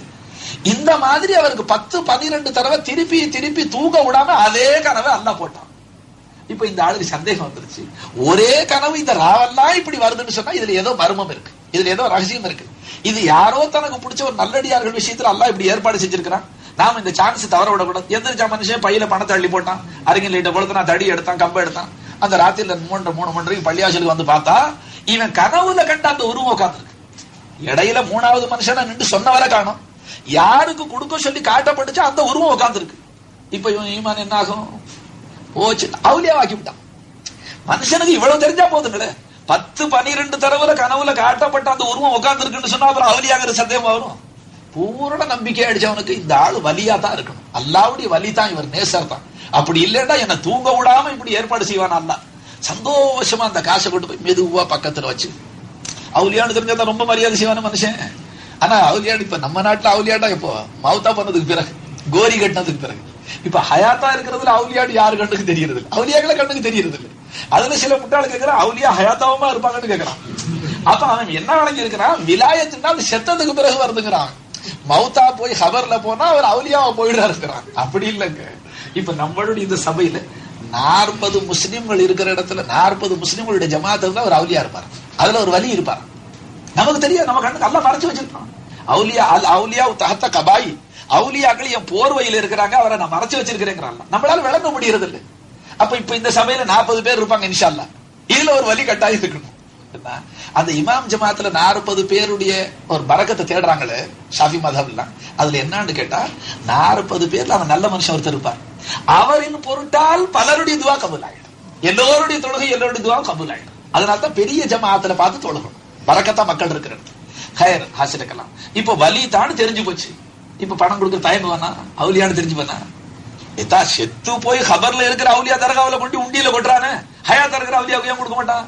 கொண்டு போய் பணப்பைய மெதுவா, அதை இப்ப அவுலியான்னு தெரிஞ்சா கொஞ்சம் அதபா நடப்பானே, சாதாரண சண்டை கட்டுவான். அவுலியானா கொஞ்சம் அதபா பணி வந்துச்சு. கொண்டு போய் இப்படி பணப்பை வச்சுட்டு பின்னால் அப்படி மெதுவா உட்காந்துக்கிட்டான். அவர் தன்னுடைய திக்ரு முடிச்சு திருப்பி இப்படி பார்த்து 500 ரூபாய் சரியா இருக்காண்டார், உழுந்துட்டாங்க. இதுக்கு மேல என்ன செய்வாங்க? முந்தியே அவர் வலி தாங்கிறதுக்கு ஆதாரம் 12 தடவை தூங்க விடாம கனவுல போட்டு கிளப்பி விட்டான்ல, அவுலியா தான் விளங்கிட்டான். அவர் திரும்பி பார்த்தா 500 ரூபாய் சரியா இருக்கான்னு கேட்டா இவனுக்கு சந்தேகம் எப்படி இருக்கும்? அவுலியானு நிச்சயமா உள்ள புடிச்சுக்கிட்டான். கால புடிச்சுக்கிட்டு சொன்னா, இப்ப ராத்திரி கனவுல கண்டது, கனவுல சொன்னது 500 தான் ஹஸ்ரத், அதனால நான் 500 எடுத்துக்கிட்டு வந்தேன். இந்த 500ஓட என் சொத்து அழிஞ்சு போன, சரியா போயிடல, இன்னும் பல லட்சத்துல இருக்கு. அதனால நான் உங்கள்ட்ட ரொம்ப கெஞ்சி கேட்டுக்கிறேன், இனி எப்போ உங்களுக்கு தேவைப்பட்டாலும் சர்த்தம். இப்ப அவுலியான்னு தெரிஞ்சு போச்சுங்களா, இன்னுமே என்ன இருக்கு தடை? இனிமே எப்ப தேவைப்பட்டாலும் சர்த்தம் உங்க ஹயாத்துல. நீங்க கூச்சப்படாதீங்க, யோசனை செய்யாதீங்க. எந்த ராவோ பகலோ எந்த நிமிஷம் வந்து என் கதவை தட்டி கேட்டாலும் நான் உடனே தயாரா எடுத்து கொடுக்க காத்துக்கிட்டு இருக்கிறேன்னு சொன்னானே, அகன்னு காரி மூஞ்சில திருப்பிட்டார். அட மானம் கட்ட பயல, இந்த 500 ரூபாய்க்கு உன் வாசலுக்கு வந்தனா, அல்லாவுடைய வாசல்ல வந்தேன், அல்லா இடத்துல முறையிட்டேன், உன்னை தூங்க விடாம எழுப்பி கொண்டாந்து கொடுக்க வச்சான். நீ இல்ல கொப்பன அனுப்புவான், என்ன ஏண்டா வர சொன்னேன்னு கேட்டாரா? விளங்குதுங்களா? இப்படி ஈமான் உள்ளவன ஹயாத்தா இருப்பான், இல்லைன்னா கியாமத்து வந்துடும். இப்படி ஈமான் உள்ளவர்களும் இருக்கத்தான் செய்யறாங்க, இல்லைன்னா கியாமத்து காயமாயிடும். அதனால வர்றவனெல்லாம் கோமாளி முட்டாளு விளங்கிக்கிட்டு பரிகாசம் பண்றது, கிண்டல் பண்றது, அவன் போன உடனே புறம் பேசுறது, இது இருக்குங்களே, இது சுத்த அயோக்கியத்தம். இது நாம நம்மளை கெடுத்துக்கிறோம் அர்த்தம். ஹக்கு ஜல்ல ஷானஹு தஆலா தன்னுடைய திருமறையில ரெஜிஸ்டர் பண்ணிவிட்டான். வைன்னா வஃபி அம்வாலிஹிம் ஹக்குன் லிஸ்ஸாயிலி வல் மஹ்ரூம். ஹாஃப்ஸா உட்கார்ந்து இருக்காங்க, பின்னால சந்தேகம் வந்தா கேட்டுங்க. வஃபி அம்வாலிஹிம் ஹக்குன் லிஸ்ஸாயிலி வல் மஹ்ரூம். உன்னுடைய சொத்துல உன் வாசல்ல வந்து வெட்கம் இல்லாம வெட்கமானத்தை பறி கொடுத்து பிச்சை கேட்கிறானே, அவனுக்கும் பங்கு இருக்கு. வெட்கத்தின் காரணத்தினால பட்டினி பசியாக கேட்க மாட்டோம் என்று வீடடங்கி இருக்கிறானே, அவனுடைய பங்கும் இருக்கு. கொண்டு கொடுக்கணும் நீ மரியாதையாக. ஒரு மனுஷன் வெட்கத்தினால வந்து கேட்க இல்ல, உன் மனசுக்கு நல்லா தெரியுது இந்த வீட்டுல கஷ்டம் இருக்கு, சிரமம் இருக்கு, ஒரு குமர் இருக்கு, அதனால கஷ்டப்படுறான், நாம கொண்டு போய் கொடுக்கணும். இல்ல அது கியாமத்துல அல்லாஹ் கேட்பான். அட பக்கத்து வீட்டுக்காரன் பட்டினியாக இருக்க வயிறு முடைக்க உண்டவன் முஸ்லீம் அல்லன்னு வந்திருக்கு. என்ன உனக்கு கண்ணுக்கு தெரியுது. இப்ப என்ன நான் சொல்லுவேன், பெத்த தாய் தகப்பன பட்டினியா போட்டு வயிறு நிறைய முழுகிற மாடெல்லாம் இருக்கு துனியாவில். அப்படி மனுஷன்லாம் இருக்கிறான். இப்ப நாம சொல்றது ஏழைகள் பிரச்சனை. பெற்ற தாய்க்கு தகப்பனு கொடுக்காம தானும் தான் பெஞ்சாலியமா உல்லாசமா திங்கிறான். மிச்சமா இருந்தா தன்னடி தனக்கு என்ன, தனக்கு மிஞ்சினால் தான தர்மம். நம்ம 2 பேருக்கு தான் சரியா போகுது. 1 கிலோ வாங்கினா நம்ம 2 பேருக்கு சரியா போகுது. இதுல எங்க நம்ம தாய்க்கு கொடுக்குற தகப்பனு கொடுக்கறது என்றெல்லாம் சொல்லி சில பேர் தான் மனசை சமாதானப்படுத்திக்கிறான். ஏன்பா பாபாவை இப்படி விட்டுவிட்டு ஏன் அவர் கொடுக்கறது இல்லையா, கவனிக்கிறது இல்லையான்னு கேட்டா, தனக்கு மிஞ்சினா தானே தான தர்மம், மிஞ்சினா தானே அல்லாஹ் கொடுக்க சொன்னா, நம்ம சரியா போகுதுங்களே. ஏன் சரியா போகுது? நீ சாப்பிடுறதுல கொஞ்சம் மிச்சப்படுத்தலாமல, கொஞ்சம் சுருக்கலாமல, கொஞ்சம் கொடுக்கலாமல, கைர ஹாசில கலாம். இது நான் இன்றைக்கு எடுத்துக்கொண்ட பிரச்சனை இது அல்ல, இது இடையில வந்த பிரச்சனை. அதனால வாசல்ல பலர் வருவான். இது எங்க இருந்து கிளையா பிரிஞ்சுச்சுதான், வஷ்குருலி வலா தக்ஃபுரு. எனக்கு நீங்க நன்றி செலுத்துங்க, என்ன எனக்கு மாறு செய்யாதீர்கள். ஏன் அப்படி கருணையோட ரப்பு சொல்லி கொடுக்கறான்னு கேட்டா, என்னுடைய குணத்தையும் தெரிஞ்சுக்கணும்ட்டான். என் குணம் என்ன தெரியுமா, நன்றி உள்ள அடியானுக்கு மேலும் மேலும் கொடுப்பேன். நான் கொடுத்ததை வாங்கிக்கிட்டு நீ தான் கொடுத்த ரப்பே, நீ தான் கொடுத்த, உனக்கு நான் வழிபடுவேன், உனக்கு மாறு செய்ய மாட்டேன்னு எனக்கு நன்றி செலுத்தக்கூடிய அடியானுக்கு நான் அதிகமா கொடுப்பேன். என்ன ஆயத் ஹப்ஸா, வலையின் ஷகர்த்தும் லஅஸீதன்னகும். பாத்தீங்களா, நீங்க எனக்கு நன்றி செலுத்தினால் இன்னும் அதிகமா கொடுப்பேனே தவிர உங்களுக்கு கொடுத்த சம்பத்துகளை நியாமத்துகளை நான் குறைக்க மாட்டேன். மனிதனுடைய குணம் அப்படி அல்ல. ஏன் ஹஸ்ரத், போன தடவை வந்தீங்க, போனா போதுன்னு சடார்னு எடுத்த உடனே கொடுத்தேன், அப்ப நல்லா தெரிஞ்சுக்கிச்சு கறக்கிற மாட்டையே கரண்டு இங்கேயே வந்துகிட்டு இருக்கிற விளங்குச்சுங்களா. அப்ப போன தடவையே இல்லைன்னு சொல்லியிருந்தா நீ அதோட நம்ம வாசல மறந்துருப்ப. ஒரு தடவை போனா போதுன்னு கொடுத்ததுனால அடுத்தாப்புல வருஷா வருஷம் கரெக்டா வந்து நிக்கிற. இப்படி கேட்கிறான் அவன் ஏழு.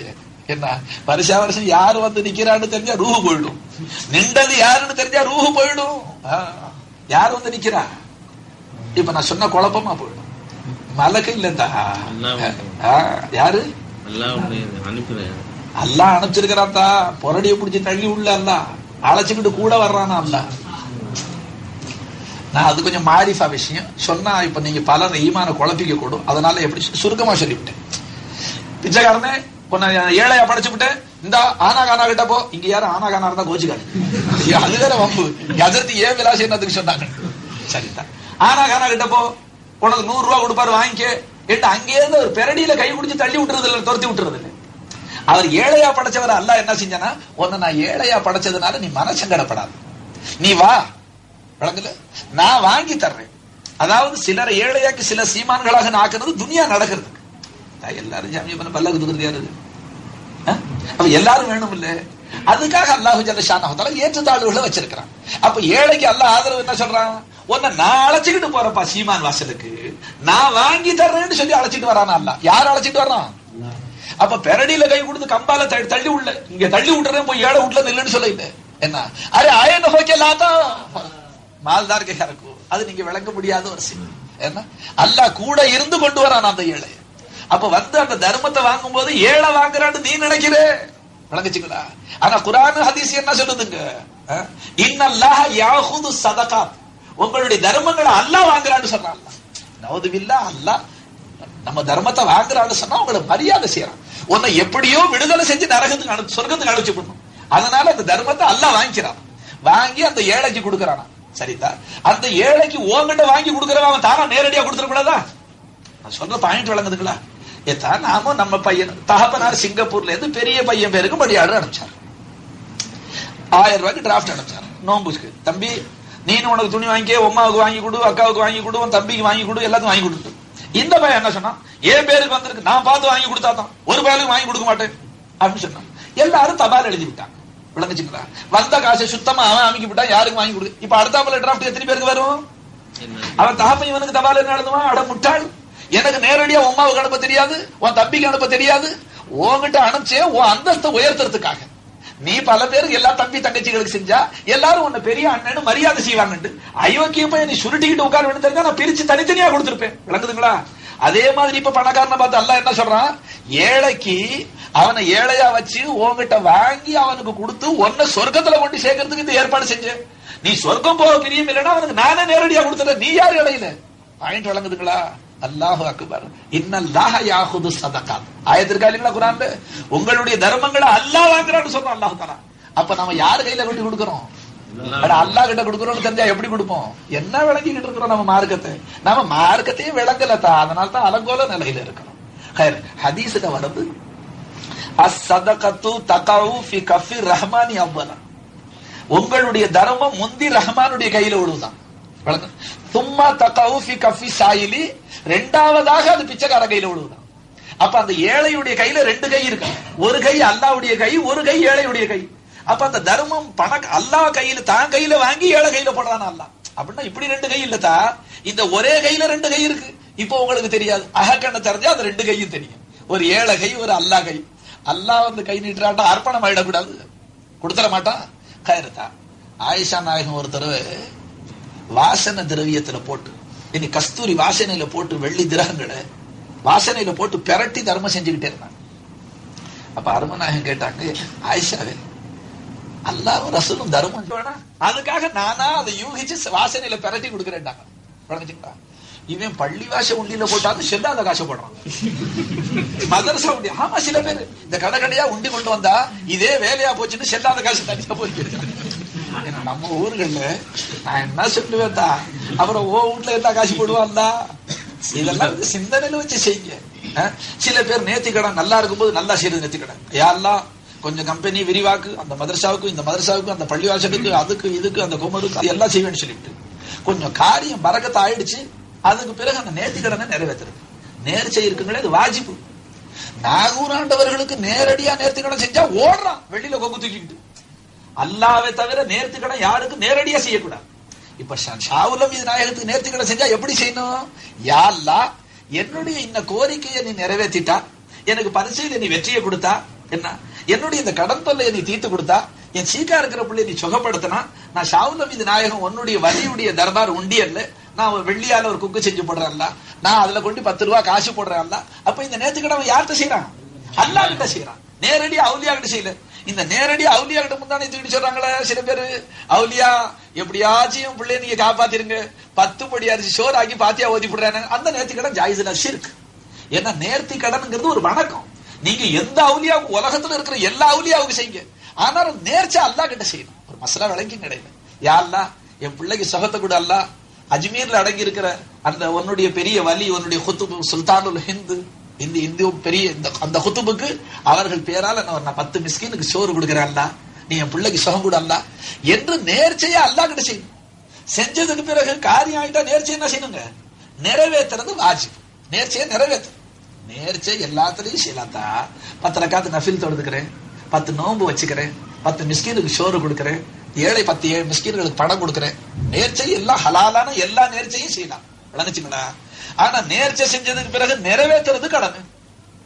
ஆனா இப்ப நம்மள சில பேரு அதை நேர்ச்சைன்னு விளங்குறதே இல்லை. முந்தைய அல்லாஹ்விட தொழுது அழுது சொல்றது, நீ அப்படி கொடுத்தானா இப்படி செய்யற, நீ இப்படி கொடுத்தானா அப்படி செய்யற. இது அல்லாஹ் ஏமாத்துறதுக்கு ஒரு வழி கண்டுபிடிச்சிருக்காங்க. அல்லாஹ் ஏமாறுறவன் இல்லை, இவன் தன்னைத்தான் ஏமாத்திக்கிறான். என்ன தன்னைத்தானே ஏமாத்திக்கிறான். அந்த மாதிரி சில பேர் பிளாக் மார்க்கெட் ஆரம்பிச்சிருக்கிறான். ஒரு ஏழை கதை சொல்லிவிடுற கேளு, பேச்சு வந்துருச்சு இடையில. ஒரு ஏழை மனுஷன் 5 ரூபாய்க்கு மாம்பழம் வாங்கி விற்கிறதுக்கு போனான். அதான் அவன் முதலீடு. என்ன 5 ரூபா தான் முதலீடு, மாம்பழம் வாங்கி விற்கிறதுக்கு போனான்.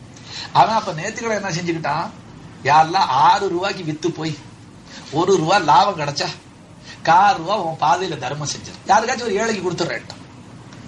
எவ்வளவு லாபம் கிடைச்சா மேனேஜர் சார்? 1 ரூபா. ஏன்னா அந்த காலத்துல 1 ரூபான்னா 1000 ரூபாய் மாதிரிதா. ஒரு ஆப்பம் 1 பைசா, சாயா 2 பைசா. நம்மள சின்ன பிள்ளை இல்ல, ஓரணா வாங்கிட்டு போனா பட்டம் படிக்க 1 படி அரிசி.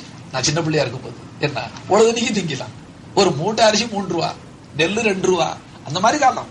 அப்ப அந்த மனுஷன் நேர்த்தி கடை செஞ்சா, இந்த 5 ரூபாய்க்கு முதலீடு, 1 ரூபா நீ லாபம் கொடுத்த, 4 ரூபா ஏழைக்கு கொடுத்துடுறேன். நேர்த்தி கடன் ஆயிடுச்சுங்களா? இப்ப நிறைவேற்றுறது வாஜிபாச்சுங்களா? அல்லாஹ்வுடைய கிருபை பாருங்க, நேர்த்திக்கடன் செஞ்ச பரக்கத்து மாம்பழம் 1/2 மணி நேரத்துல வித்து போச்சு. ஒரு இடத்துல கொண்டு கூட இறக்குனா கும்பம் வந்துச்சு, எல்லாரும் எனக்குனாலும் உனக்குனாலும் கூட காலியா போச்சு. எண்ணி பார்த்தா ரூபா 6 கரெக்டா வந்துருச்சு. முதல் இருக்க 5 ரூபா முதலீடு, நாளைக்கு வியாபாரம் செய்யணுமே 5 ரூபா எடுத்து ஜேபில் வச்சுக்கிட்டான், பாக்கி 1 ரூபா. அல்லாஹ் இவன் நேர்த்திக்கடன் செஞ்சு லாபம் கொடுத்தானா இல்லீங்களா? இப்ப மரியாதையாவே என்ன செஞ்சிருக்கணும்? 4 ரூபா தர்மம் கொடுக்கணும். இப்ப வாங்கினவன உள்ளே மேப்படி அவன் இருக்கிறாங்களா கூட, அவன் கணக்கு போட்டு புது கணக்கு போட்டான். அவன் என்ன சொன்னான், ஆமா 1 ரூபா நீ கொடுத்தா ஏழைக்கு 4 ரூபா நீ கொடுக்கறதாக நீ சொன்ன. இப்ப அல்லாஹ் கொடுத்திருக்கிறது 1 ரூபா. இப்ப இதுல 4 ரூபா நீ தர்மம் செஞ்சுட்டா அல்லாஹ் உனக்கு 3/4 ரூபா தானே கொடுத்தாப்பலாச்சு. கணக்க பாராட்டினான்.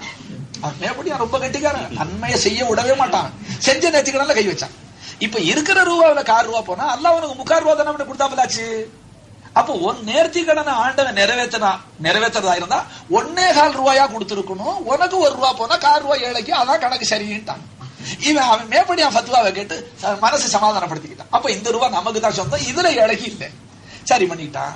போனா தான் வீட்டுல 5 ரூபா முதலீடு பொட்டியில போட்டு பூட்டி அதை வச்சுட்டா பத்திரமா. நாளைக்கு மறுபடியும் மாம்பழம் அந்த 1 ரூபா இருக்கு, அதை எடுத்துட்டு பொட்டி கூட எடுத்துக்கிட்டான். மளிகை கடையில சாமான் அரிசி பருப்பு உப்பு புளி மிளகா வாங்குறதுக்கு கொண்டாந்து கடையில வச்சா சந்தோஷமா சாமான தாராளமா. இங்கே 1 ரூபாய்க்கு அரிசி போடு, 1/2 பருப்பு போடு, மிளகா போடு, மறுபடியும் எல்லாம் வாங்கிட்டான். 1 ரூபாய்க்குள்ள சாமான் கூடைய கையில எடுத்துக்கிட்டு ரூபாயை கொடுத்தான். அவன் ரூபாய் வாங்கி விட்டு தெருவில் வீசிவிட்டு கூடைய பிடிங்கிட்டான். கூடைய பிடிங்கி கடையில கொட்டிக்கிட்டான். ஏன்டா எவன் பைத்தியக்காரன் நடிச்ச பட்ட பகல்ல கொள்ளையா செல்லாத நோட்டு கூட வந்துருக்கு, ரூபா செல்லாது. கடைசி நேரத்து 1 ரூபா செல்லாது மேனேஜர் சார். இப்ப எப்படி இருக்கும்? லபோன்னு வயிற்றுல அடிச்சு, ஆஹா மோசம் போனேன்னு இப்படி ஆயிடுச்சு. மறுபடியும் என்ன செஞ்சா, கூடைய தூக்கிட்டு அடுத்தடுத்த கடைக்கு போனான். எங்கேயாவது அது செல்ல வச்சு பாத்துடலாம். அடுத்த கடையில ஒருத்தர் சொன்னா, இந்தாப்பா செல்லாத காசு, நான் எப்படியோ நோட்டா சேர்த்து, ஆனா மார்க்க சட்டப்படி ஜாயிஸ் இல்லை, செல்லாத காசு என்ன கிணத்துல போட்டு குழி தோண்டி பதிச்சிடும். அதை மறுபடியும் மற்றவர்கள்ட்ட கொடுத்து அவர்களை கஷ்டப்பட விடக்கூடாது. ஆனா சில பேர் நாம ஏமாந்துட்டோம், நாம ஒரு பயில ஏமாத்தனவன ஏமாத்து தண்டனை. நமக்கு தீங்கிழைச்ச ஒருத்தன் வேற ஒருத்தனுக்கு தண்டனை என்ன அர்த்தம்? ஒரு காலத்துல ஒரு பெரிய மகான் கண்ணு தெரியாதவர் வளர்ந்துச்சுங்க. அவர் கடையில ஜனங்க செல்லாத காசெல்லாம் கொடுத்து சாமான் வாங்கிக்கலாம். அவருக்கு ஜனங்க பாக்குற ஜனங்க அவர் பெஞ்சாதி சொல்லுவாங்கன்னா, என்ன இப்படி செல்லாத காசெல்லாம் வாங்கி இருக்கிறீங்க? அவர் சொல்லுவாராம், என் அமல் எல்லாம் செல்ற அமலுடு என்ன நிச்சயம், என் அமல் எல்லாம் செல்லுபடியாகிற அமலுடு என்ன நிச்சயம்? எவ்வளவோ ஒதுவுல ஓட்ட இருக்கு, தொழுகையில ஓட்ட, நில சரியில்லை, ருக்கு சரியில்லை, செல்லாத காசு செல்லாத அமலுண்டு அல்லா தள்ளிவிட்டா. இப்ப அவன் அடியார்களுடைய செல்லா காசுகளை நான் வாங்கிக்கிட்டா என் செல்லாத அமலையும் அல்லாஹ் கபூல் செஞ்சுக்குவாங்கிற ஆதரவுல நான் வாங்குறேன்னு சொன்னார் அவர். அதே மாதிரி அவருடைய அமல் கபூல் ஆகிடுச்சான். இது ஒரு உயர்ந்த எண்ணம், அது பேச்சு வேற. இப்ப நான் சொல்றது இருக்குங்களே, நம்மள்ட்ட ஒருத்தர் செல்லாத நோட்டு தள்ளனதுக்காக நாம இருட்டுல எவன் உட்கார்ந்து இருப்பான்னு சொல்லி கொடுத்து அது சரி. நமக்கு கொடுத்தவன்ட்ட திருப்பி கொடுக்கறத பத்தி பேச்சு ராசில கலாம். இப்ப அவன் பார்த்தான் ரூபா செல்லாத ரூபா என்ன செஞ்சான்? இப்ப அடுப்பு ஏறினுங்களே, பக்கத்து கடைக்கு போனா கெஞ்சினா பல்ல காமிச்சான், பிள்ளை குட்டி எல்லாம் பண்ணியா போடும், இன்னும் கிடைச்சது 1 ரூபா தான், கடைசியில செல்லாத ரூபாயா போச்சு, நீ பார்த்து இறக்கப்பட்டு ஏதாச்சும் கொடு. அவன் சொன்னா, நான் எங்கேயாச்சும் செலவழிச்சுக்கிறேன், மொத்தத்துல ஹோம் செல்ல கொண்டு தள்ளிவிடுறேன், 8ஆனாவது வாங்கிக்க சாமான்.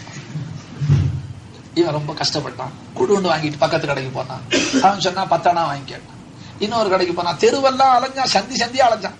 ஆக கடைசியில ஒருத்தன் சொன்னா, போனா போதுன்னு ஏழை மனுஷன் எனக்கு நல்லா தெரியும், 3/4 ரூபாய்க்கு வாங்கிக்க, 4 ரூபாய் எனக்கு அதுல லாபம் இருக்கட்டும், நான் எப்படி ஆகிலும் அதை எங்கேயாவது செலவழிச்சுக்கிறேன்னு சொல்லிட்டான். பொழுதும் போயிடுச்சு, இப்ப புள்ள குட்டி பட்னியா இருக்கும், இனிமே கடத்தல சுத்தவும் முடியாது. சரி கூடு வாங்கிக்கிட்டான். எவ்வளவுக்கு? 3/4 ரூபாய்க்கு அரிசி உப்பு புளி மிளகா எல்லாம் வாங்கி தலையில வச்சுக்கிட்டு வீட்டுக்கு வரும்போது சொன்னா, அல்லா நீ பெரிய ரொம்ப கெட்டிக்காரு, உனக்கு நேத்து கடை செஞ்ச 4 ரூபாயை எப்படி கிளம்பிக்கிட்டு தான் விட்டேன். வழங்கச்சுங்களா?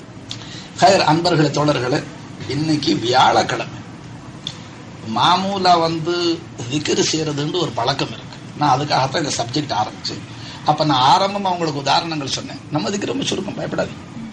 நான் ஆரம்பமா அவங்களுக்கு சொன்னேன், அல்லாவுக்கு நன்றி செலுத்தணும், மனுஷனுக்கு நன்றி செலுத்தணும், அல்லாவை மறந்துடும். அப்ப அல்லாவுடைய உபகாரங்களை ஒரு மனுஷன் சிந்தனையில வச்சா அல்லாவை நிச்சயமா மறக்க முடியாது. அவனுடைய ஒரு கொடையை நினைச்சா கூட அவனுக்கு மறக்க முடியாதுங்க. அதனாலே அல்லாஹ் தாலா தாவூத் அலைஹிஸ்ஸலாத்துக்கு உத்தரவு போட்டானா, தாவூதே என்னுடைய நபியே, நீங்களும் என்ன முஹப்பத் வைங்க, என்ன பிரியம் வைங்க, என்னுடைய அடியார்களும் என்ன முஹப்பத் வைக்கும்படியா நீங்க ஏற்பாடு செய்யுங்கன்னு சொன்னாங்க. அப்ப அவங்க கேட்டாங்களா, யா அல்லாஹ் என்னை பொறுத்த வரைக்கும் உன்னை முஹப்பத் வைக்கிறதுல எனக்கு ஆட்சேபனை இல்லை, நிச்சயமா ஒன்னதான் முஹப்பத் வைக்கணும், நியாயம் தெரியுது. உன்னுடைய ஏனைய அடியார்கள் ஒன்ன முஹப்பத் வைக்கும்படியா நான் எப்படி ஏற்பாடு செய்ய முடியும், அதுக்கு நான் பொறுப்பாளியா, என்னால எப்படி முடியும்னு கேட்டாங்க. அதுக்கு அல்லாஹ் சொன்னா, தாவூது என் அடியார்களுக்கு நான் செஞ்ச உபகாரங்களை ஞாபகப்படுத்துங்க, தானா அவர்களுக்கு என் முகப்பத்து வந்துடும் சொன்னான். எவ்வளவு சுருக்கமான வழி சொல்லி கொடுத்தான்ல. அதனால அன்பர்களை தோழர்களே, இப்போ இந்த சுருக்கமான நேரத்துல அல்லாஹ்வுடைய பேருபகாரங்கள் எல்லாம் ஞாபகப்படுத்துறதுன்னா அவ்வளவு விளையாட்டல்ல, லேசல்ல. ஏன்னா குர்ஆன் முடிவு செஞ்சிருச்சு, வயின் தஉது நிஅமத்தல்லாஹி லா துஹஸுஹா. அல்லாஹ்வுடைய பேருபகாரங்களை நீங்க எண்ண முற்பட்டால் எண்ணி முடியாதுன்னு அல்லாஹ் தஆலா. அப்ப எண்ணவே முடியாம போனா நன்றி எங்க செலுத்த முடியும் பரிபூர்ணமா? அல்லாஹ்வுடைய பேருபகாரங்களை எண்ண முடியாதுன்னு அல்லாஹ் சொன்னதுக்கு பிறகு நாம எத்தனை உபகாரம் சொல்ல முடியும்? இப்ப நம்மள ஹயாத்தா வச்சிருக்கிறான அல்லாஹ், இது உபகாரம் இல்லைங்களா? இந்த மூச்சு போய் வந்து கொண்டு இருக்க, இது உபகாரம் இல்லைங்களா? எல்லாரும் கண்ணை சிமிட்டியும் கண்ணை திறந்து மூடிக்கிட்டு இருக்கிறோம், இது உபகாரம் இல்லைங்களா? இப்ப அல்லாஹ்வுடைய பேருபகாரங்கள் நம்ம பேர்ல அதிகம் இருக்கு. அதனால நம்ம அதிகமாக அல்லாஹ்வை திக்ர் செய்ய வேண்டிய அவசியம் இருக்கு. இப்ப திக்ருடைய சிறப்பு உங்களுக்கு 2 வார்த்தைகளை சொல்லி நான் கொஞ்ச நேரம் திக்ர் செய்ய வைக்கிறேன். எல்லாரும் சலிக்காம சந்தோஷமா அல்லாஹ்வுடைய திருநாமத்தை திக்ர் செய்யுங்க. அதுல ரொம்ப பரக்கத்து இருக்கு. ஆரம்பமாக அஃதலு திக்ரி லா இலாஹ இல்லல்லாஹ். ஹதீஸ் ஷரீஃப்ல வந்தபடி திக்ர்களில மேலான முறை, அல்லாஹுவை நினைப்பதில் உயர்ந்த முறை என்னன்னு கேட்டா லா இலாஹா இல்லல்லாஹுன்னு சொல்றோம். இது அல்லாஹ்வை திக்ர், சுப்ஹானல்லாஹ் இது அல்லாஹ்வுடைய திக்ர், அல்ஹம்துலில்லாஹ் அல்லாஹ்வுடைய திக்ர், அல்லாஹு அக்பர் அல்லாஹ்வுடைய திக்ர், எல்லாம் அல்லாஹ்வுடைய திக்ர். ஆனா அருமை நபி அவர்கள் என்ன சொல்லிவிட்டாங்க ஸல்லல்லாஹு அலைஹி வஸல்லம், உயர்தரமான திக்ர் செய்யக்கூடிய முறை என்னன்னு கேட்டா லா இலாஹா இல்லல்லாஹ்னு சொல்றோம். ஏண்டா இந்த லா இலாஹா இல்லல்லாஹ்னு சொன்னா அல்லாஹ்வுக்கு ரொம்ப சந்தோஷமா இருக்கும். இந்த திருக்கலிமாவை பரத்துவதற்கு தான் 1,80,000 நபிமார்கள் அல்லாஹ் படைச்சான், இந்த கலிமாவுடைய பிரச்சாரத்துக்காக. ஏன்னா இது தௌஹீது கலிமா, இதுல அல்லாஹ்வுடைய அந்த ஏகத்துவம் இருக்கு. இணை வைப்பதை விட்டு மனுஷனை பாதுகாக்குது. கலிமே தையிபா, பரிசுத்தமான கலிமா. இந்த கலிமாவை ஒரு மனுஷன் சொல்லிக்கிட்டே இருந்தா, ஏதா இது வயசுல ஒரு தடவை சொல்றதுதான் ஃபரது.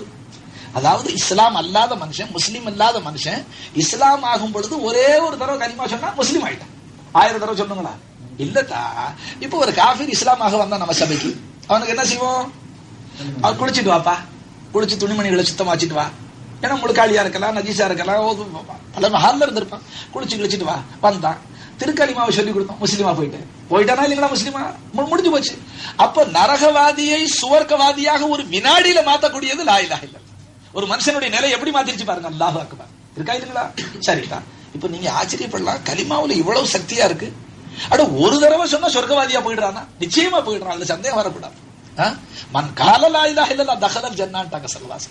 லா இலாஹ இல்லல்லாஹ்னு சொன்னா, ஒத்துக்கிட்டான், அதை ஏற்றுக்கொண்டா, நிச்சயமா சொர்க்கவாதியா போயிட்டான். இடைக்காலத்துல கலிமா சொன்ன பிறகு ஹயாத்தா இருந்து அல்லாஹ் கடமையாக்கின தொழுகை, நோன்பு, ஜக்காத், ஹஜ் போன்ற வழக்கங்களை நிறைவேற்றாத குற்றத்திற்காக தண்டிக்கப்படலாம். அல்லாஹ் நாடுனா தண்டிப்பா கட்டாயமாக குர்ஆன் ஹதீஸோட தீர்ப்பாது, விட்டுருவான்னு அர்த்தம் அல்ல. ஆனால் கலிமா சொன்ன காரணத்திற்காக கடைசியில நீடூழி சொர்க்கத்துல தான் வைப்பான். கலிமா சொன்னவர்கள் நீடூழி நரகத்துல இருக்க மாட்டாங்க. இது இஸ்லாமிய தீர்வு. சரிதான்.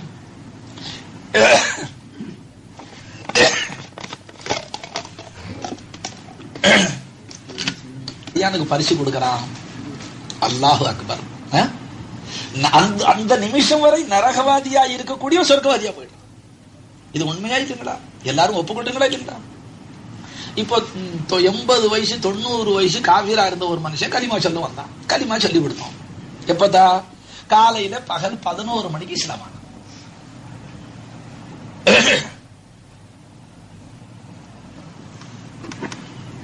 காலையில பகல் 11 மணிக்கு இஸ்லாம் ஆனான். இப்ப அவன் 90 வருஷத்து தொழுகை திருப்பி தொழணுமா? இல்ல. ஏன்னா கலிமாவுக்கு பிறகுதான் தொழுகை கடமை, கலிமாவுக்கு பிறகு நோன்பு கடமை. அவன் தான் காஃபிரால இருந்தான். இப்ப அவனுக்கு எப்ப தொழுவ கடமை? கலிமா சொன்ன பிறகு. இப்ப 11 மணிக்கு கலிமா சொன்ன பேர்ல முந்தின தொழுகை எது வரும்? லொஹர் வரும். அவன் 12 மணிக்கு மௌத்தா போயிட்டான். லொஹர் வரதுக்கு முந்தி மௌத்தா போயிட்டான் தான். எங்க போவான் அவன் கியாமத்துல? நேரா சொர்க்கம். கலிமாவுடைய தூய்மையை விளங்குங்க, விளங்குச்சுங்களா? அப்ப இந்த கலிமாவை சொன்ன பிறகு லொஹர் வர்ற வரைக்கும் ஹயாத்தா இருந்தான். ஹயாத்தா இருந்து அறிஞ்சு தெரிஞ்சு லொஹர தொழுகாம கலாச்சு விட்டுட்டான். திருப்பி தௌபா செஞ்சு தொழுகை இல்லை, விட்டு விட்டான். அவன் மௌத்தா போனா 80,000 வருஷம் நரகத்துல இருந்து அப்புறம் சொர்க்கம் போவான். கொஞ்சம் நெஞ்சங்களை திறந்து வச்சுக்கோங்க. அழுத்தமா உட்கார்ந்து இருக்கிற கலிமா சொல்லி இருக்கிறோம், சொர்க்கத்துக்கு டிக்கெட் இருக்கு, எங்க போயிட போறோம்னு நினைச்சிட்டு இருக்கிறோம். மார்க்க சட்டத்தை விளங்கி போங்க. இப்ப நான் உங்களுக்கு விளக்கி சொல்லிருக்கிறேன். காஃபிரா இருந்தவன் கலிமா சொன்னா அடுத்த வக்து தொழுகை வர்றதுக்கு முன்னால மௌத்தா போயிட்டா நிச்சயமா நேரா சொர்க்கம் போவான். ஒரு வக்து தொழுகை இல்ல, ஒரு நோம்பும் இல்ல, சொர்க்கம் போயிடுவான். கலிமா சொன்ன பிறகு ஹயாத்தா இருந்து நீ தொழுகை நோம்ப கதா செஞ்சிருந்த நரகத்துல வச்சு அப்புறம் தான் அனுப்புவான் சொர்க்கத்துக்கு. ஏன்? அல்லாஹ்வை எஜமானன் என்று ஒப்புக்கொண்டு செயலால் அவனை எஜமானன் என்று நிரூபிக்க. இப்ப நீங்க கம்பெனியில இருக்கிற பிள்ளைகள் யோசிச்சு பாருங்க. இத்ரிஸ் அண்ணன் நீங்க முதலாளி தான், ஹமீஸ் சுல்தான் நீங்க முதலாளி தான், நீங்க சொன்னாலும் சொல்லாட்டி முதலாளி தான் சொல்லிவிட்டு இவர் படுத்துக்கிட்டே இருக்கிறார். நீங்க முதலாளி தான், உங்க கம்பெனில வேலை செய்ய வேண்டியதான், நீங்க சொன்னா கேட்க வேண்டியதுதான், அதெல்லாம் நியாயம் தான். ஆனா நான் செய்ய மாட்டேன், நான் படுத்துக்கிட்டு தான் இருப்பேன், இது இலவசமா தான் சோறு திம்பேன்.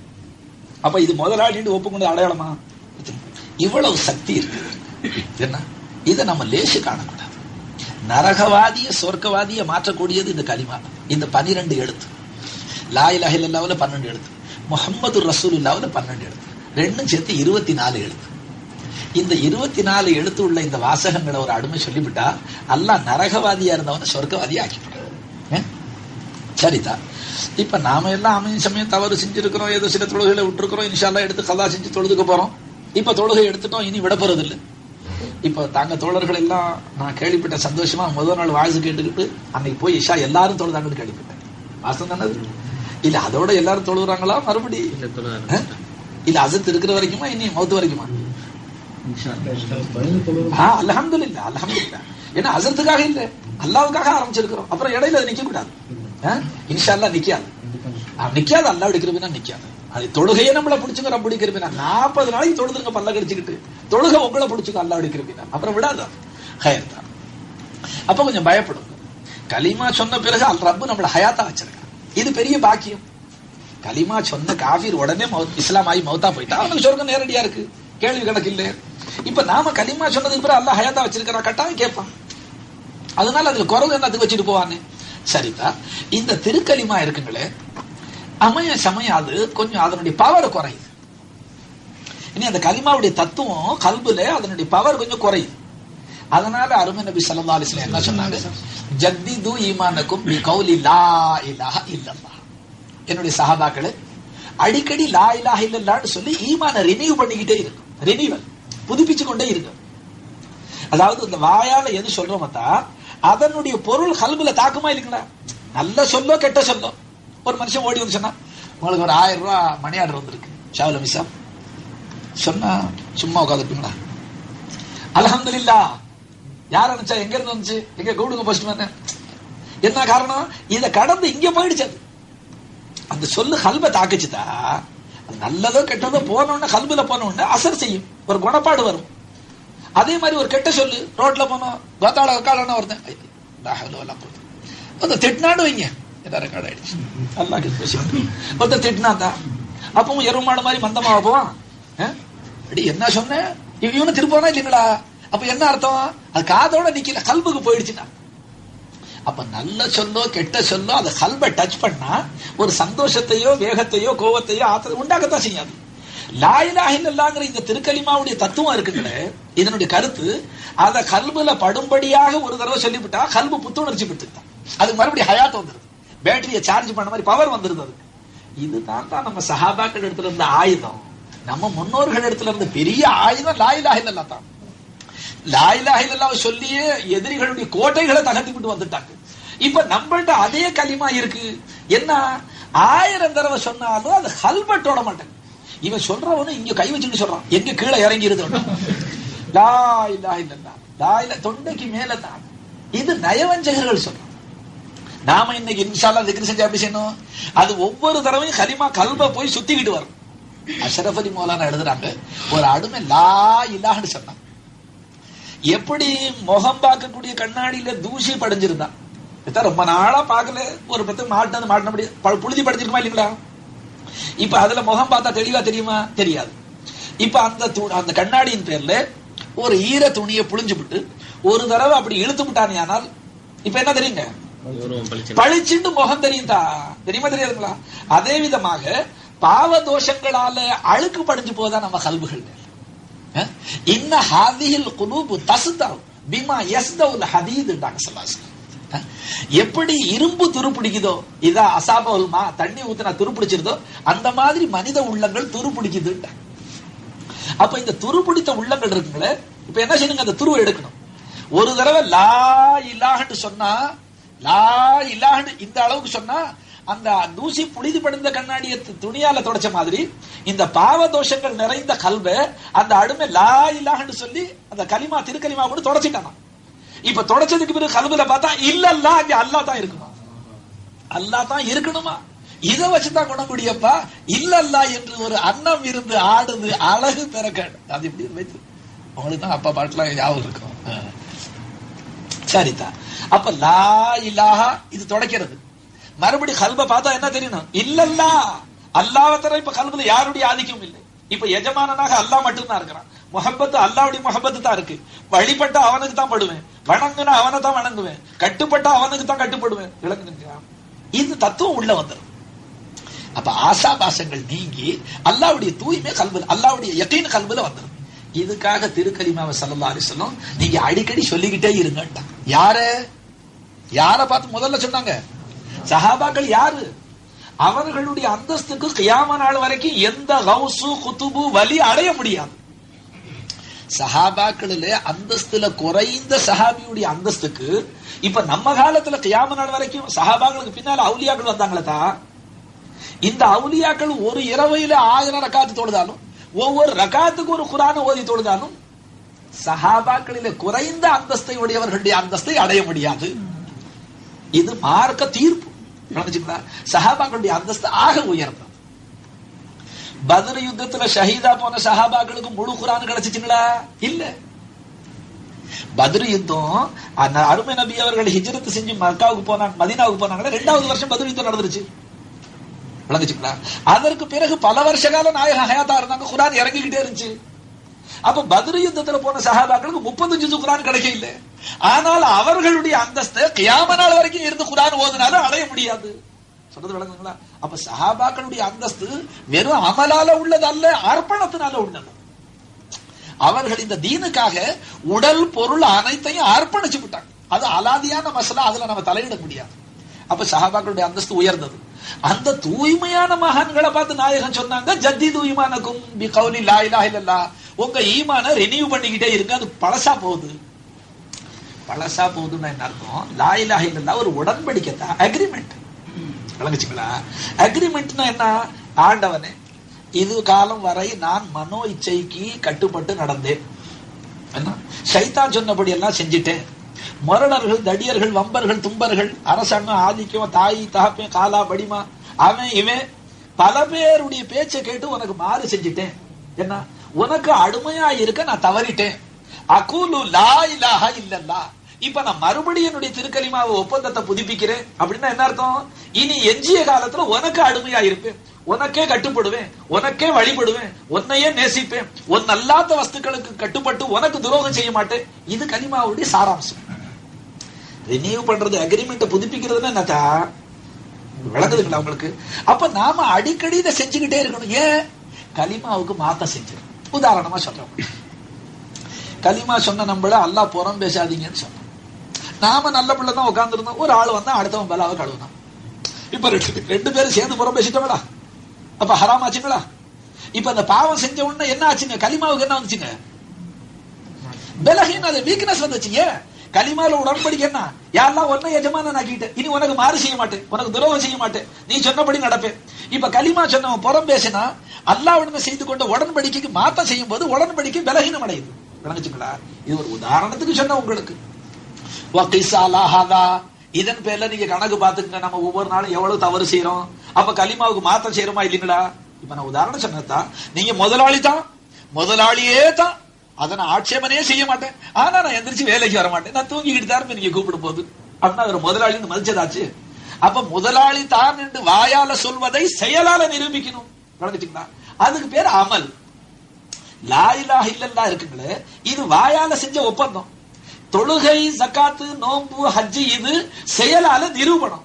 ஆண்டவனே, உன்னை எஜமானனாக ஏற்றுக்கொண்டேன் என்பதற்கு அடையாளம் உத்தரவுப்படி 5 வேளை தொழுகிறேன். உன்னை எஜமானன் என்று ஏற்றுக்கொண்டதற்கு அடையாளம் ரமதான்ல நோன்பு வச்சிருக்கிற பாத்துக்க. உன்னை எஜமான் என்று ஏற்றுக்கொண்டதற்கு அடையாளம் என் சொத்தை கணக்கு பார்த்து ஜகாத்து கொடுத்திருக்கிற பாத்துக்க. உன்னை எஜமான் ஒப்புக்கொண்ட காரணத்தினால தாய் நாட்டை விட்டு, மனைவி மக்களை விட்டு, கம்பெனியை விட்டு ஹஜ்ஜிக்கு வந்திருக்கிற பாத்துக்க. இது செயலால நிரூபணம். ஒரு மனுஷன் ஓடோடி தாங்கன்னா காலையில எந்திரிச்சு ஃபஜ்ர் தொழுது விட்டு குர்ஆன் ஓதி விட்டு கொஞ்ச நேரம் ஓதுறீங்களோ இல்லையே வாயில வந்துருச்சு, அதையும் ஆரம்பிச்சுட்டு வந்துருச்சு பரக்கத்து. ஏன்னா இப்ப அதுலயும் கொஞ்சம் குறவு இருக்கு. சில ஒரு ஊர்ல ஆகுக்கு போயிருந்து எடுத்துட்டு ஒரு ஆயத்தை தடுமாறிக்கிட்டே இந்த மாதிரி ஹாப்ஸா இல்லை, ஹாப்ஸா இருந்தா நான் சடான்னு கேட்டுக்குவேன், குரான் இருந்தா எடுத்துட்டு வாங்கன்னு சொல்லிவிட்டேன். புருஷன் மெஞ்சு அது 2 பேரும் தடுமாற ஆரம்பிச்சுட்டான். இவர் ஆம்பளை எதிர்த்து போய் அவர்கிட்ட கேட்கிறாரு, அஜித்து குரான் கேட்கிறாங்க, நம்ம வீட்டுல இருக்கான்னு சொல்றாரு.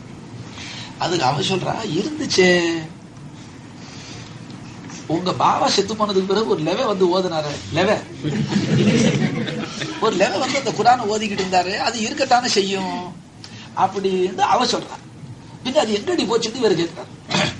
அது நாம தான் எப்பவுமே ஒது செய்யறதில்லை, தொழுவதில்லை, அது கீழே இருந்தா ஒது இல்லாம கைப்பற்றுமேங்கிறதுக்காக நான் தான் அதை எடுத்து பரணியில வச்சுவிட்டேன், விர வைக்கிறேன், பரணியில வச்சுவிட்டு அது இருக்கத்தான் செய்யும், ஏறி எடுத்து கொடுங்கன்னு சொன்னார். அவர் ஏறி எடுத்து வந்தா கா குரான் தான் இருக்கு, பாக்கி முக்காவாதி செஞ்சாச்சு. கல்யாணத்துக்கு குரானுக்கு நம்ம செஞ்சிருக்கிற மரியாதையை பாருங்க, விளங்குச்சுங்களா? நான் இடையில பேச்சு வந்துருச்சு, அதுக்காக சொல்லி வாயில வந்துருச்சு. நீங்க எல்லாம் ஃபஜ்ர் தொழுதுக்கு கொஞ்சம் குரான் ஓதி விட்டு குளிச்சு விட்டு நாஸ்டா பண்ணிட்டு 9 மணி கரெக்டா கம்பெனிக்கு போயிடுறீங்களா இல்லையா? எதனால போறீங்கத்தா? அவர்கள் முதலாளிட்டு ஒப்புக்கொண்டதுனால தான். ஒரு நாளைக்கு படுத்துறது பாருங்க, அது ஏதோ உடம்பு சௌரியம் இல்லை, சலுகை இருக்கு கம்பெனி, அது பேச்சு வேறு, வைத்தியம் சிகிச்சை எல்லாமே இருக்கு, அது பேச்சு வேறு.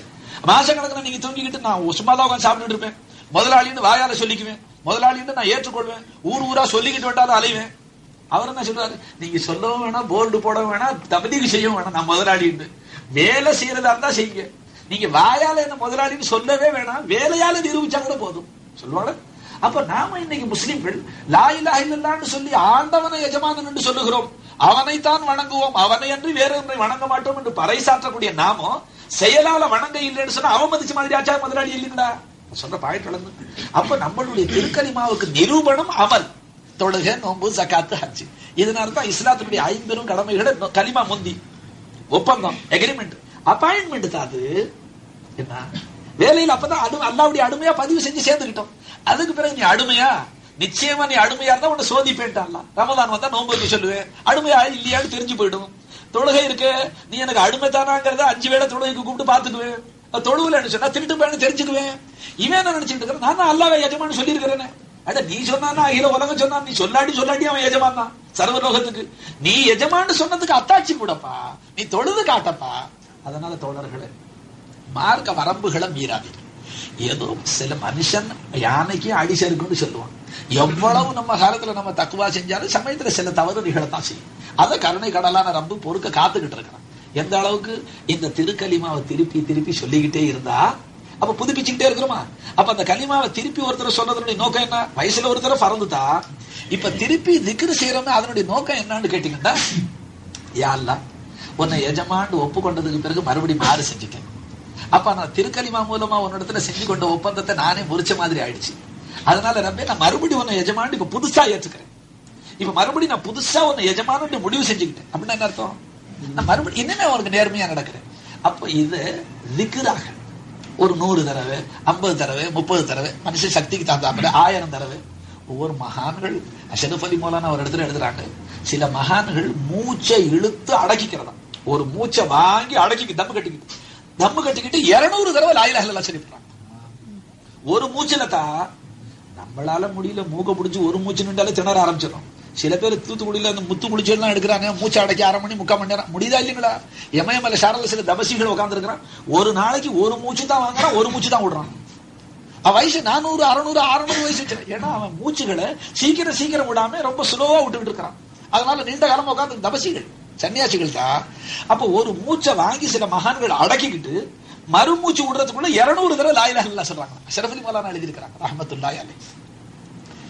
ஏன் அப்படி செய்யறாங்கன்னு கேட்டா, இதுக்கு முந்தி 199 மூச்சு அல்லாஹ்வை மறந்து போன மூச்சு, அல்லாஹ்வை அறியாத காலத்துல வாழ்ந்து செய்து கேட்காம நம்ம கெட்டு போயிருந்த காலத்துல எவ்வளவு மூச்சு மறந்து போச்சு, அதை ஈடு கட்டுறதுக்காக இப்ப ஒரு மூச்சுல 200 திக்ர் செஞ்சா முந்தி 199 மூச்சு மறதியில போச்சு, அதுக்கு கஃபாரா ஆயிடுச்சா, அதுக்கு ஈடு ஆயிடுச்சா, அதுக்காக அப்படி செய்யறாங்கன்னு சொல்லப்பட்டிருக்கு. நாம அந்த மாதிரி எல்லாம் செய்ய போறது இல்லை. ஏதோ வெள்ளிக்கிழமை ராவு, நான் நம்ம வீட்டுல வெள்ளிக்கிழமை ராவு வரக்கூடிய சகோதரர் ஏதோ வாழ்த்துக்கு வர்ற பிள்ளைகளை வெள்ளிக்கிழமை ராவு வச்சு திக்ர் செய்யறது பழக்கம். என் பழக்கத்தை நான் இங்க விட்டு கொடுக்குறாப்புல இல்லை. யாருக்கும் பிரியம் இல்லாம இருந்துச்சு தயவு செஞ்சு ஜாலியா போய்க்கிங்க, அது பேச்சு வேறு. ஆனா இருக்கிறவங்க கொஞ்ச நேரம் உங்களுக்கு சிரமம் கொடுக்காம திக்ர் செய்வேன். அதனால நம்ம கல்பு சார்ஜ் ஆகும், பேட்டரி ஹயாத் ஆகும், பெரிய தரஜா கிடைக்கும். அதனுடைய சிறப்பை விளங்கிங்க. இருலோக ரட்சகர் ஸல்லல்லாஹு அலைஹி வஸல்லம் அவர்களுடைய காலத்துல ஒரு யகூதியுடைய வாலிபன் நாயகத்துக்கு ஊழியம் செஞ்சுக்கிட்டான். அவன் யகூதியா தான் இருந்தான், யகூதியுடைய மகன். ஆனா அவனுக்கு என்ன வேலை? வந்து ஏதோ யார சொல்லா ஏதாச்சும் வேலை இருக்கா, வேலை சொன்னா உடனே கேட்பான். அது வேற வாங்கிட்டு வா, அது செஞ்சுட்டு வா, கடத்தலுக்கு போய் என்ன வேலை சொன்னாலும் கேட்பான். அவனுக்கு நாயகத்துக்கு பேர்ல ஒரு அலாதியான முகப்பத். ஒரு நாள் திடீர்னு அருமநாயகத்துக்கு செய்தி கிடைச்சிட்டு அவனுக்கு சக்கராத்து வந்துருச்சு, மவுத்து முடிகிருச்சுட்டு கடிபட்டுச்சு. அப்ப கருணையே உருவான நபி என்ன, ஒரு மனுஷன் கனிமா இல்லாம நரகத்துக்கு போறதுக்கு நாயக கல்வி தாங்காது, அந்த கருணை உள்ள தாங்காது. அப்ப தனக்கு அதுலயும் ஊழியம் செஞ்சவன், அதனால அந்த திரு உள்ளம் தாங்க இல்லை. இங்க இருந்து அவசரமா போய் அந்த வாலிபருக்கு கலிமா சொல்லி கொடுத்தாங்களாம். இப்ப போறது போற, நான் கொண்டு வந்த என்ன நபியா அனுப்பிச்ச அல்லாஹ் இந்த கலிமாவை கொடுத்துக்கிறான், இதை ஒப்பு கொண்டு போயிடு, கியாமத்துல உனக்கு ஷஃபாத்து செய்யற பாக்கியம் கிடைக்கும், கரை சேர்ந்துருவேன். இந்த கலிமாவை சொல்லி கொடுத்தாங்க. அவன் தகப்பன் முகத்தை பார்க்க ஆரம்பிச்சுட்டான். தான் தகப்பனுடைய பாவனும் பக்கத்துல உட்கார்ந்து இருக்கிறான். என்ன தகப்பன் கோச்சுக்கிட்டா, என்னடா இவ்வளவு காலம் இருந்து ஏன் மார்க்கத்தை விட்டு போறியான்னு கோச்சுக்குவான்னு தகப்பனுடைய முகத்தை பார்த்தான். அவன் தகப்பன் என்ன செஞ்சானா, இந்த பய வயசெல்லாம் முகமது நபி கிட்டே கடந்தவன், இப்ப நாம என்னது குறுக்க நிப்பானே, போறதே போறான், அவனுடைய ஆசையை நாம ஏன் கெடுப்பானே, உனக்கு பிரியமா தான் சொல்லி கேட்டான். இவ்வளவு அனுமதி கிடைச்சா விடுவானா? லா இலாஹா இல்லல்லாஹ் முஹம்மது ரசூலுல்லாஹ்னு சொல்லிட்டான். ரூஹு அடங்கிருச்சு. கருணை உள்ளம் படைத்த அந்த நாயகத்துக்கு வந்த ஆனந்தம் நமக்கு ஒரு ஆள் புதுசா இஸ்லாத்துல வந்த சந்தோஷமாகுது. ஏன் இருக்கிற ஆளே போதுமே இஸ்லாத்துக்கு, புதுசா வேற யாரான்? இந்த தப்லீக் ஜமாத்துல அவங்க கஷ்டப்பட்டு வேலையை விட்டு, கடையை விட்டு, அவன் ஆபீஸை விட்டு, வடநாட்டை விட்டு தென்னாட்டுக்கு வந்து நம்ம ஊர்ல தொழுவாத ஆளை கொண்டாந்து பள்ளிவாசல்ல தொழுவ ரொப்புனா, அந்த ஏற்கனவே தொழுவுறவன் சொல்றான், ஏன் இந்த தொழுவுற ஆளே போதுமே, புதுசா கொண்டாந்து ஹவுதுக்கு மோட்டர் வேலை ஜாஸ்தியா போகுது, கரண்ட் ஜாஸ்தியா போகுது, மோதினாருக்கு வேலை ஜாஸ்தியா, மோதினார் வேலை அழுவ ஆரம்பிச்சிருக்காங்க. ஏன்னா கூட்ட பேருக்கு எல்லாம் வர்ற ஜனங்கள் ஆளுக்காள் கேள்வி கேட்க ஆரம்பிச்சிடறாங்க. அல்லாஹ் கிருபை செய்யட்டும், புதுசா ஒரு ஆள் இஸ்லாத்துல வந்தா அந்த கருணையே உள்ள படைத்த நாயகம், நரகை விட்டு விடுதலை செஞ்சு சொர்க்கத்துக்கு அழைச்சிக்கிட்டு போறதுக்கு வந்த அந்த நாயகத்துக்கு தாங்க அதனுடைய உயர்வு தெரியும். அப்ப அந்த யகூதியுடைய வாலிபன் கலிமா சொன்ன உடனே ஆனந்தம் பொங்கி போயிடுச்சு. நாயகம் விளங்கச்சுக்கலாம். சஹாபாக்களை கூப்பிட்டு குளிப்பாட்ட சொன்னாங்க, கஃனிட சொன்னாங்க, எல்லாம் செஞ்சாங்க. சஹாபாக்கள்லாம் தூக்கிக்கிட்டு சந்தாக்க மையத்தமலைக்கு கொண்டு போனாங்க. இருலோக ரட்சகரும் கூடவே போக ஆரம்பிச்சுட்டாங்க அந்த மையத்தை அடக்கிறது. நரகவாதி சொர்க்கவாதியா போயிட்டாங்க.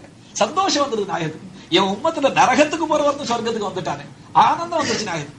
மையத்தாங்கொல்லைக்கு போகும்போது ஸல்லல்லாஹு அலைஹி வஸல்லம் தங்களுடைய திருப்பாதங்களை பூரணமாக பூமியில வைக்காம முன் 5 விரல்களை ஊண்டி குதிங்கால்கள் 2ஐயும் தூக்கிக்கிட்டே நடந்தாங்க.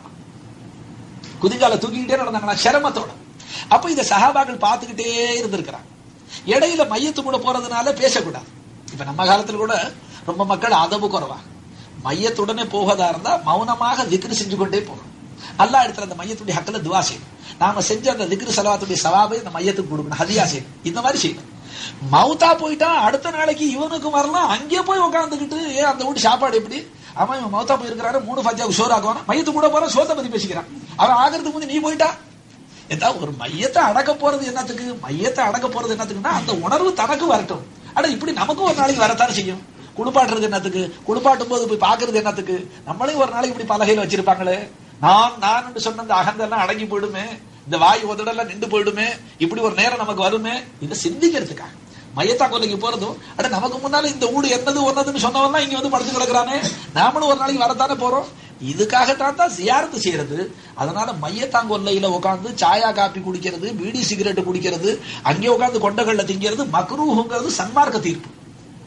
மக்ரூஹுண்டா அதுல வெறுப்பு இருக்கு, அதாவது அவ்வளவு நல்லது அல்ல. ஆனா இப்ப மையத்தாங்கொல்லையில கலரி ஆக்குறான், அங்கேயே உட்காந்துட்டு பிரியாணி திங்கிறான், குஷ்கா திங்கிறான். கயிறு மையத்து கூட போகும்போது எப்படி மையத்து பணக்கார விட்டு மையத்தா, ஏழை விட்டு முசாஃபிர் எல்லாம் ஏழைகள் சேர்ந்து ஏழை விட்டு மையத்தா என்ன செய்யுது, பசங்க எப்படி ஏதோ மரகையா மருதூத் ஃபாத்தியானா தருதுன்னா அட்டாணி ஒருத்தன் மரகையா மருதூத் ஃபாத்தியானா தருது, மூதேவி சேர்த்தா ஃபாத்தியாவும் இல்லை தருதும் இல்லைன்னா அந்த மாதிரி கோஷ்டியா இல்ல இருக்கிற பசங்க ஏதாச்சும் 7 ஃபாத்தியா 10 ஃபாத்தியா 40 ஃபாத்தியா செய்வானா, நமக்கு 4 தடவை சோறு கிடைக்குமா, இதை கணக்கு பண்ணிக்கிட்டே போறான். அதுல சில பேர் இந்த வயசுலயா போறது, அல்லாவோட ரொம்ப இறக்கம் உண்டு, இது போற வயசா, இது சாகர வயசா, இதெல்லாம் என்ன களிமாண்டையும் விளங்க இல்லை, என்ன சொல்றோன்னு விளங்க இல்லை. என்ன அட 6 பிள்ளைகள் இருக்குதாமே, இப்படி தெருவுல விட்டு போறாங்க, அல்லாவோட இவனுக்கு ரொம்ப இறக்கம், இவன் ரப்பு இல்லைங்களா, இந்த மாதிரி வார்த்தைகள்லாம் நம்ம பேசக்கூடாது. அவருடைய ஹக்குல துவா செய்யணும். யார மனைவி மக்கள் விட்டுட்டு போனாலும் அவங்க ஹக்குல துவா செய்யணும். யாரெல்லாம் இந்த மனைவி விதவையா போயிட்டா அவளுக்கு பொறுமையை கூடல்லா, இந்த பிள்ளைகள் அனாதைகளா போயிட்டாங்க அவர்களுக்கு ரஹமத்து செய்யலா, இந்த மையத்துக்கு நீ கபர்ல அதாப லீக் அல்ல, இப்படி துவா செஞ்சுக்கிட்டே போகணும். மையத்து கூட போனா இடையில பேச்சு வந்ததுனால சொல்றேன், லிக்ரு செஞ்சுக்கிட்டே போகணும், அது பரக்கத்து இருக்கு. சரி, இதுவும் ஒரு இட பேச்சு தானே. ஏன்னா ஒரு பேச்சுக்கு பேச்சு வந்துட்டா அது சொல்லாம போனாலும் அந்த செய்தி விட்டு போயிடும், அதுக்காக சொல்லிவிட்டேன். இப்பதான் இருலோக ரட்சகர் அந்த யகுதி இல்ல, இப்போ முஸ்லீம் ஆயிட்டாரு. முஸ்லிமான அந்த ஜனாதாவுடனே போனா குதிங்கால தூக்கிட்டே போறான். இப்போ சஹாபாக்கள் இடையில பேச முடியும், இப்பதான் சொன்னாங்க பேசக்கூடாது, மௌனமா எல்லாரும் திக்ர் ஃபிக்ர் அடக்கி முடிஞ்சு. அப்புறம் கேட்டாங்க சஹாபாக்கள், எங்க தாயும் தகப்பன அர்ப்பணமாக தங்களுடைய காலில் எதுவும் வருத்தம் இருக்கா நாயகமே, காலை இப்படி தூக்கிக்கிட்டே நடந்தீங்களேன்னு கேட்கிறாங்க. அதுக்கு ஸல்லல்லாஹு அலைஹி வஸல்லம் சொல்றாங்க, என்னுடைய அருமை தோழர்களே, என் காலில் எதுவும் வருத்தம் இல்லை, எதுவும் முள்ளு தைக்கல, காயம் இல்லை, வலி இல்லை.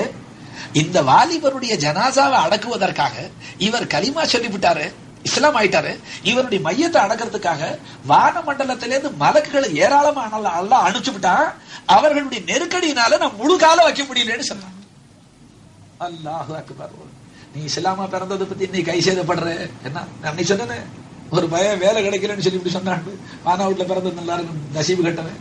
அல்லாஹ் இஸ்லாத்துல பிறக்க வச்சு இந்த கலிமாவை கொடுத்துட்டானே, எவ்வளவு பெரிய சொத்து கொடுத்துட்டான் அல்லாஹ். இப்ப அந்த வாலிபரை அப்படி அவர் உயர்வை சொன்னோன்னு சஹாபாக்கள் கேட்டாங்க, யார சொல்லா? அவன் கலிமா மட்டும் தானே சொன்னா, உடனே மௌத்தாவும் போயிட்டான். தொழுவை இல்லை, நோம்பு இல்லை, ஜக்காத் இல்லை, ஹஜ்ஜி இல்லை, தஸ்பீஹ் இல்லை, குர்ஆன் ஓதல, ஒண்ணுமே இல்லை. கலிமா சொன்னாரு, மௌத்தா போயிட்டாரு. அவருக்கா இந்த மரியாதை? அவர் அந்த மௌத்தா போற நெருக்கத்துல கலிமா சொல்லி நான் கொண்டு வந்த கலிமாவை ஒப்புக்கொண்டு அல்லாஹ் வணக்கத்துக்குரியவன் ஒப்புக்கொண்டு போயிட்டானே, அந்த ஒரே காரணத்துக்கு இவ்வளவு மரியாதை அல்லாஹ் செஞ்சான்னு சொன்னான். அப்ப அந்த கலிமாவை ஒப்புக்கொண்டு வாழ்நாளெல்லாம் அதை திருப்பி திருப்பி சொல்லிக்கிட்டு ஐங்கால தொழுதுகிட்டு இருக்க நமக்கு எவ்வளவு மரியாதை இருக்கும்? நமக்கு வர்ற மலக்குகள் நமக்கு தெரியலங்க. நம்ம முஸ்லிமான மையத்து போகும்போது அமரர்களும் வர்றாங்க, ரஹ்மத்துடைய மலக்கள் கூட வர்றாங்க. அன்னைக்கு கருணை நபி ஹயாத்தா இருந்ததுனால மலக்குகளை பார்த்துக்கிட்டாங்க. நமக்கு பாக்குற உணர்வு இல்லை, நமக்கு தெரிய இல்லை. அப்ப இது பாக்கியமா இல்லைங்களா? அப்ப இந்த திருக்கலிமாவை நான் இப்ப இதை பத்தி சொன்னா இந்த ஒரு ராவு பத்தாவது, ஒரு மாசம் பத்தாவது, அவ்வளவு இருக்கு குர்ஆன் ஹதீஸ். உங்களுடைய உற்சாகத்துக்காக கொஞ்சோண்டு சொல்லிவிட்டேன். இப்ப நான் திக்ர் ஆரம்பிக்கிறேன். எல்லாரும் கொஞ்சம் நல்லா உட்காந்துங்க, அமைதியா. என்ன சிந்தனை செதறாள லா இலாஹ இல்லல்லாஹ்னு ஒரு தடவை சொன்னா என்னங்க, இத ஒரு மலக்கு தூக்கிக்கிட்டு ஓடுறாராம் அல்லாஹ். என்ன சொல்ல போறாரா அல்லாஹ் கிட்ட? இவர் வான மண்டலங்கள்ல ஏறும் பொழுது மேலேந்து வான மண்டலங்கள்ல இருந்து ஒரு மலக்கு கீழ் நோக்கி இறங்குறார். ரெண்டு பேரும் நடுவான்ல சந்திச்சுக்குவாங்க. சந்திச்சா அந்த மேலே கீழேந்து போற மலக்கு மேலேந்து வர்ற மலக்கு சம்பாஷணை செஞ்சுக்கிறான். அந்த மேலேந்து வர்ற மலை கேட்பாரா, நீங்க எங்க இருந்து வர்றீங்க? இல்ல அல்லாஹ் என்ன பூமிக்கு அனுப்பிச்சிருந்தா தன் அடியார்களுடைய அமலை பாக்குறதுக்கு. ஒரு அடிமை லா இலாஹ இல்லல்லாஹ்னு சொன்னா எனக்கு சந்தோஷம் தாங்கல, இது அல்லாஹ் கிட்ட சொல்ல போறேன்னு சொல்லுவாராம். விளங்குச்சுங்களா? ஆமா, நீங்க போய் சொல்லி என்ன செய்வீங்க? இல்ல சொல்லி அந்த அடியானுடைய பாவங்களை மன்னிச்சிடலாம், வணக்கத்துக்கு பாத்திரம் உன்னை தவிர யாரும் இல்லேன்னு சொல்றானே, அவனை மன்னிச்சிடலான்னு சொல்ல போறேன்னு சொல்லுவாராம் அவர். அதுக்கு அந்த மேலேந்து வர மலக்கு சொல்லுவாராம், அவன் லா இலாஹ இல்லல்லாஹ்னு சொன்ன உடனே அவனை மன்னிச்சிட்டேன்னு அல்லாஹ் சொன்னா அதை தான் சொல்ல நான் வர்றேன்னு சொல்லுவாராம். அல்லாஹ் எங்க இருக்கு? நாம அல்லாஹ்வுடைய மன்னிப்பை பெருசா வழங்கல. நாம என்னமோ மேதாவியா போயிட்டோம், முத்தகையா போயிட்டோம் நினைச்சிட்டு இருக்கிறோம். முஸ்லிமுக்கு பிரதானமான அன்பளிப்பு ஒண்ணு இருக்குன்னா மன்னிப்பு தான். என்ன குறையில்லாத நேரம் இல்லை, தவறு செய்யாத நேரம் இல்லை. அப்ப நமக்கு இப்ப என்ன ஆகணும்? மன்னிப்பு கிடைக்கும், சுத்தமாயிடும். அல்லாஹ் மன்னிச்சு விட்டா போதும் நினைக்கணும்தா, மன்னிப்பு தான் பெருசு. அப்ப இந்த திருக்கலிமாவுல இவ்வளவு பெரிய பரக்கத்து இருக்குன்னு சொன்னா அல்லாஹு அக்பர். சரி, உங்களுடைய உற்சாகத்துக்கு இன்னொரு ஹதீஸ் சொல்லிவிடுறேன். அல்லாஹ்வுடைய அரிசிக்கு முன்னால ஒளிவு மயமான ஒரு தூண் இருக்குது. அரிசிக்கு முன்னால் நூல் ஒளிவால ஜோதிமயமா ஒரு தூண். இந்த துனியாவுல ஒரு அடிமை லா இலாஹ இல்லல்லாஹ்னு சொன்னா அல்லாஹ்வுடைய அரிசிக்கு முன்னால இருக்கிற அந்த தூணு குதிக்க ஆரம்பிச்சிருக்கு. என்ன ஜதுபுன்னு சொல்றது. சில பேர் திக்ர் செய்யும் போதே வஜ்து வந்துருந்து பாருங்க, வஜ்து ஜதுபுன்னு சொல்லுவாங்க, துளும்புதல் வந்துடும். அந்த தூணு குதிக்குமா? இங்க லா இலாஹ இல்லல்லாஹ்னு நாம சொன்னா அப்ப அல்லாஹ் சொல்லுவானா, உஸ்குன், அமைதியாயிரு, ஏன் குதிக்கிற, என்னத்துக்கு நீ குதிக்கிற? அப்ப அந்த தூணு சொல்லுமா, அவ கைஃபா அஸ்குனும் வலம் தகஃபிர் லி காயிலிஹா, லா இலாஹ இல்லல்லாஹ்னு சொன்னானே, வணக்கத்துக்கு பாத்திரமா அல்லாஹ் தவிர யாரும் இல்லேன்னு சொல்றானே இன்னாடுமே, அவனை நீ இன்னும் மன்னிக்கலையே, அதனால நான் குதிக்கிறேன்னு சொல்லுமா. அவனை நீ மன்னிக்கணுங்கிறதுக்காக தான் நான் குதிக்கிறேன்னு சொல்லுமா. விளக்குதுங்களா? அப்ப அதுக்கு அல்லாஹ் சொல்லுவானா, அந்த லா இலாஹ இல்லல்லாஹ் சொன்னவனை மன்னிக்கலன்னு தானே நீ குதிக்கிற. அந்த அந்த லா இலாஹ இல்லல்லாஹ் சொன்னவனை மன்னிக்கணும்னு எனக்கு நாட்டம் வந்துச்சு, அதனால தானே நான் சொல்ல வச்சேங்கிறான் அல்லாஹ். விளங்குதுங்களா? அப்ப அல்லாஹ் கருணை கடல். அவன் என்ன செய்யறான்? நம்மளுடைய பாவ தோஷங்களை அழிக்கிறதுக்காக அல்லாஹ் அவனாகவே நம்மளுடைய கல்புகளை சில நல்ல நேரங்களை கொடுத்து நல்ல நாட்டங்களை கொடுத்து அல்லாஹ் திக்ர் செய்ய வச்சு பண்ணோம். இப்ப நம்மள இந்த வெள்ளிக்கிழமராவும் இங்க திக்ருக்கு ஒன்னா கூட்டி இருக்கிறான் அல்லாஹ்னா என்ன முடிவு தெரியுது? மன்னிக்க நாடிட்டான்னு தெரியுது இன்ஷா அல்லாஹ். அப்ப நீங்க ஒவ்வொருத்தரும் திக்ர் செய்யும் போது என்ன நினைக்கணும்? யா அல்லாஹ் என்ன மன்னிக்க நாடித்தான் உன்னுடைய திருநாமத்தை சொல்ல வச்சிருக்கிறேன், என் பேர்ல உனக்கு வெறுப்பு இருந்தா உன் பேரை சொல்ல விட மாட்டேன். இது உண்மை. அல்லாவுக்கு வெறுப்பு வந்துருச்சு, அல்லாவுடைய பேரை சொல்ல விட மாட்டான் அல்லாஹ். அப்ப நம்ம பேர்ல வெறுப்பு இல்லைன்னு தெரியும். நாம பாவிகளாக பாவ தோஷிகளாக இருக்கிறோம். ஆனா நம்மள மன்னிச்சது அல்லாஹ் ஒரு கருணை இருக்கு. அதனால அல்லாஹு தாலா நம்மளை தொழுக சான்ஸ் கொடுக்கறான், திக்ரு ஃபிக்ரு செய்ய சான்ஸ் கொடுக்கறான். அதனால இது ஒரு பாக்கியமாக கருதி எல்லாரும் சந்தோஷமா, நான் கொஞ்சம் உங்களுக்கு சிரமம் கொடுக்க மாட்டேன் இன்ஷா அல்லாஹ் தஆலா. ربنا لك الحمد ولك الشكر يا الله اللهم صل على سيدنا نبينا مولانا محمد وعلى آل سيدنا محمد وبارك وسلم عليه.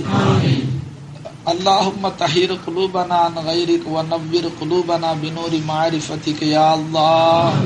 صل يا ربي على النبي محمد وآله وصحبه أجمعين والحمد لله رب العالمين. صلى الله عليه وسلم.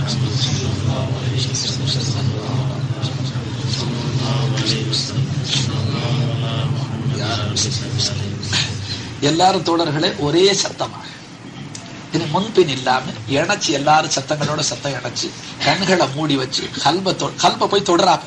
என்ன நம்ம சொல்ல பாருங்க, நல்லதோ கெட்டதோ கல்ப தொட்டா ஒரு உணர்ச்சி பிறக்கும். அப்ப லா இலாஹ இல்லல்லாஹ்னு சொல்லும் போது நிச்சயமா நான் வணக்கத்துக்கு பாத்திரவனாக அல்லாஹ்வை தவிர யாரையும் ஏற்க மாட்டேன். இனி இதுவரைக்கும் நான் எவ்வளவு தவறு செஞ்சேன், இனி அல்லாஹ்வுக்கே ஐக்கியப்படுவேன், அவனுக்கே வழிபடுவேன், அவனையே பயப்படுவேன், அவனையே முஹப்பத் வைப்பேன். இந்த யகீன கல்புல தரிப்படுத்துவேன். என் கல்புல இப்ப அல்லாஹ்வுடைய சிம்மாசனம் வந்துருச்சு, அல்லாஹ்வை எஜமானன் ஆக்கிக்கிட்டேன், அவன் அல்லாத வஸ்துக்களை வெளியாக்குறேன்னு நியத்து வச்சு லா இலாஹ இல்லல்லாஹ் சொல்லுவேன். கல்பு ஹயாத் ஆயிடும் இன்ஷா அல்லாஹ். அஃதலு திக்ரி லா இலாஹ இல்லல்லாஹ் லா இலாஹ இல்லல்லாஹ்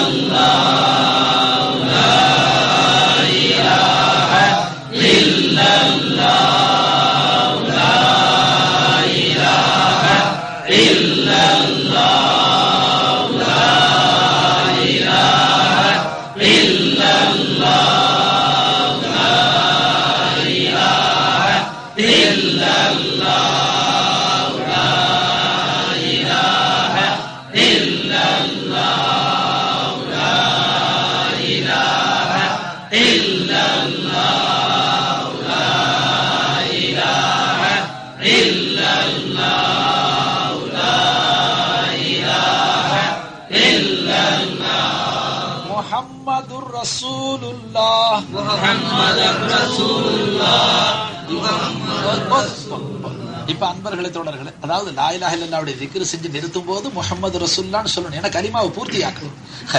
இப்ப அடுத்தபடியாக லா இலாவை நிறுத்தி, ஏன்னா முந்தி லா இலாஹ இல்லல்லாஹ் சொல்லிவிட்டோம், இப்ப வெறும் இல்லல்லா இல்லல்லாவே லர்புன்னு சொல்லணும். அதாவது கல்வின் பக்கமாக கவனம் செலுத்தி இல்லல்லா இல்லல்லா இல்லல்லான்னு அடிச்சு சொல்லுங்க. அப்ப அடிச்சு சொல்றதுடைய நோக்கம் என்ன? இப்ப உறுதிப்படுத்துறோம், தாக்கீது. அதாவது இப்ப அல்லாஹ்வை தவிர உண்டான சிருஷ்டிகளுடைய உயர்வை கல்பை விட்டு எடுத்து விட்டேன். இப்ப அல்லாஹ்வுடைய உயர்வு ஒண்ணுதான் என் கல்புல மிச்சம் இருக்கு. இப்ப என் கல்புல அல்லாஹ் தான் இருக்கிறான். எப்படி தூசி படித்த கண்ணாடியில துணியால தொடச்சு விட்டா முகம் தான் தெரியும். இப்ப லா இலாஹை கொண்டு அல்லாத சிருஷ்டிகள் எல்லாம் நம்ம எப்ப வெளியாக்கி விட்டோமோ இப்ப கல்புல மிச்சம் இருக்கிறது அல்லாஹ்.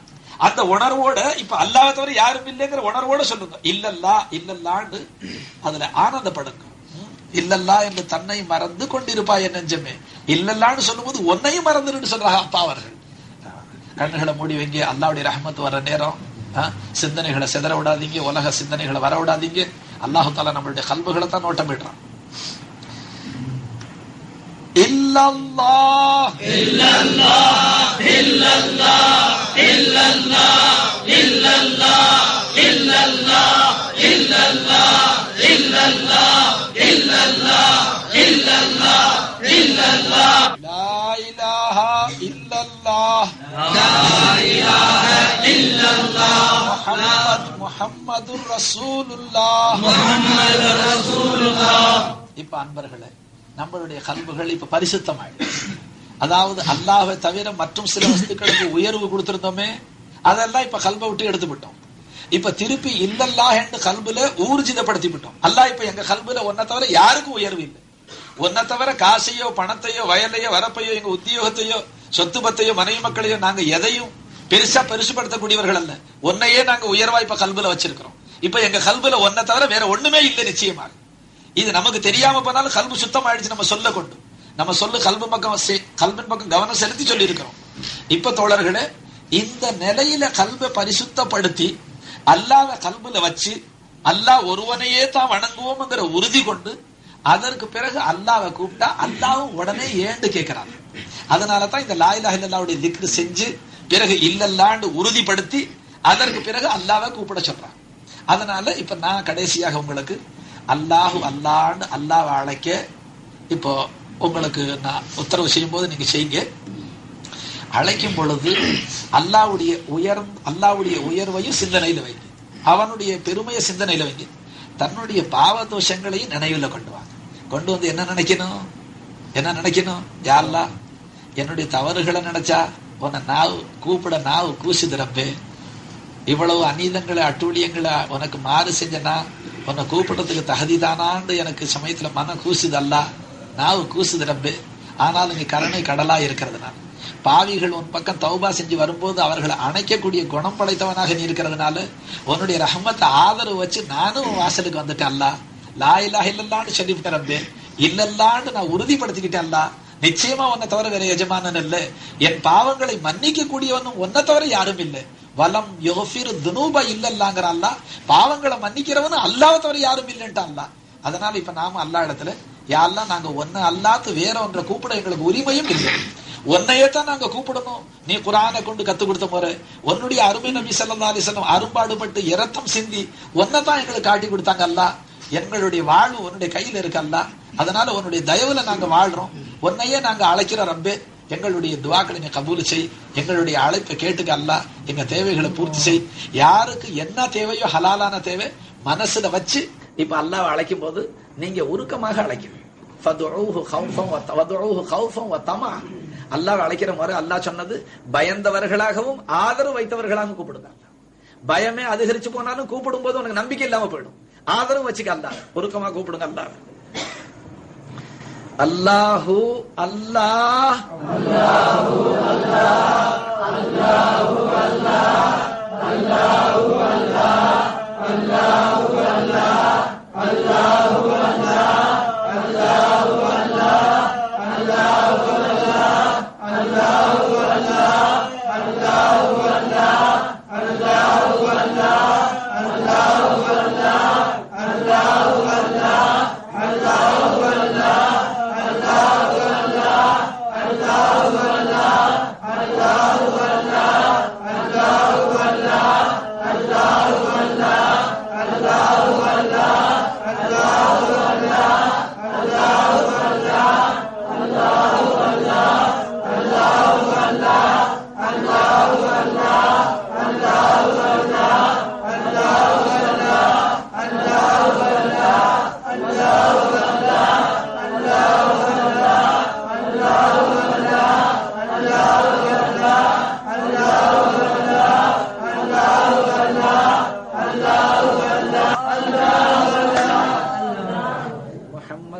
அல்லாஹ் இன்னல்லாஹ வ மலாயிகத்துஹு யுஸல்லூன அலன் நபி யா அய்யுஹல்லதீன ஆமனூ ஸல்லு அலைஹி வ ஸல்லிமூ தஸ்லீமா.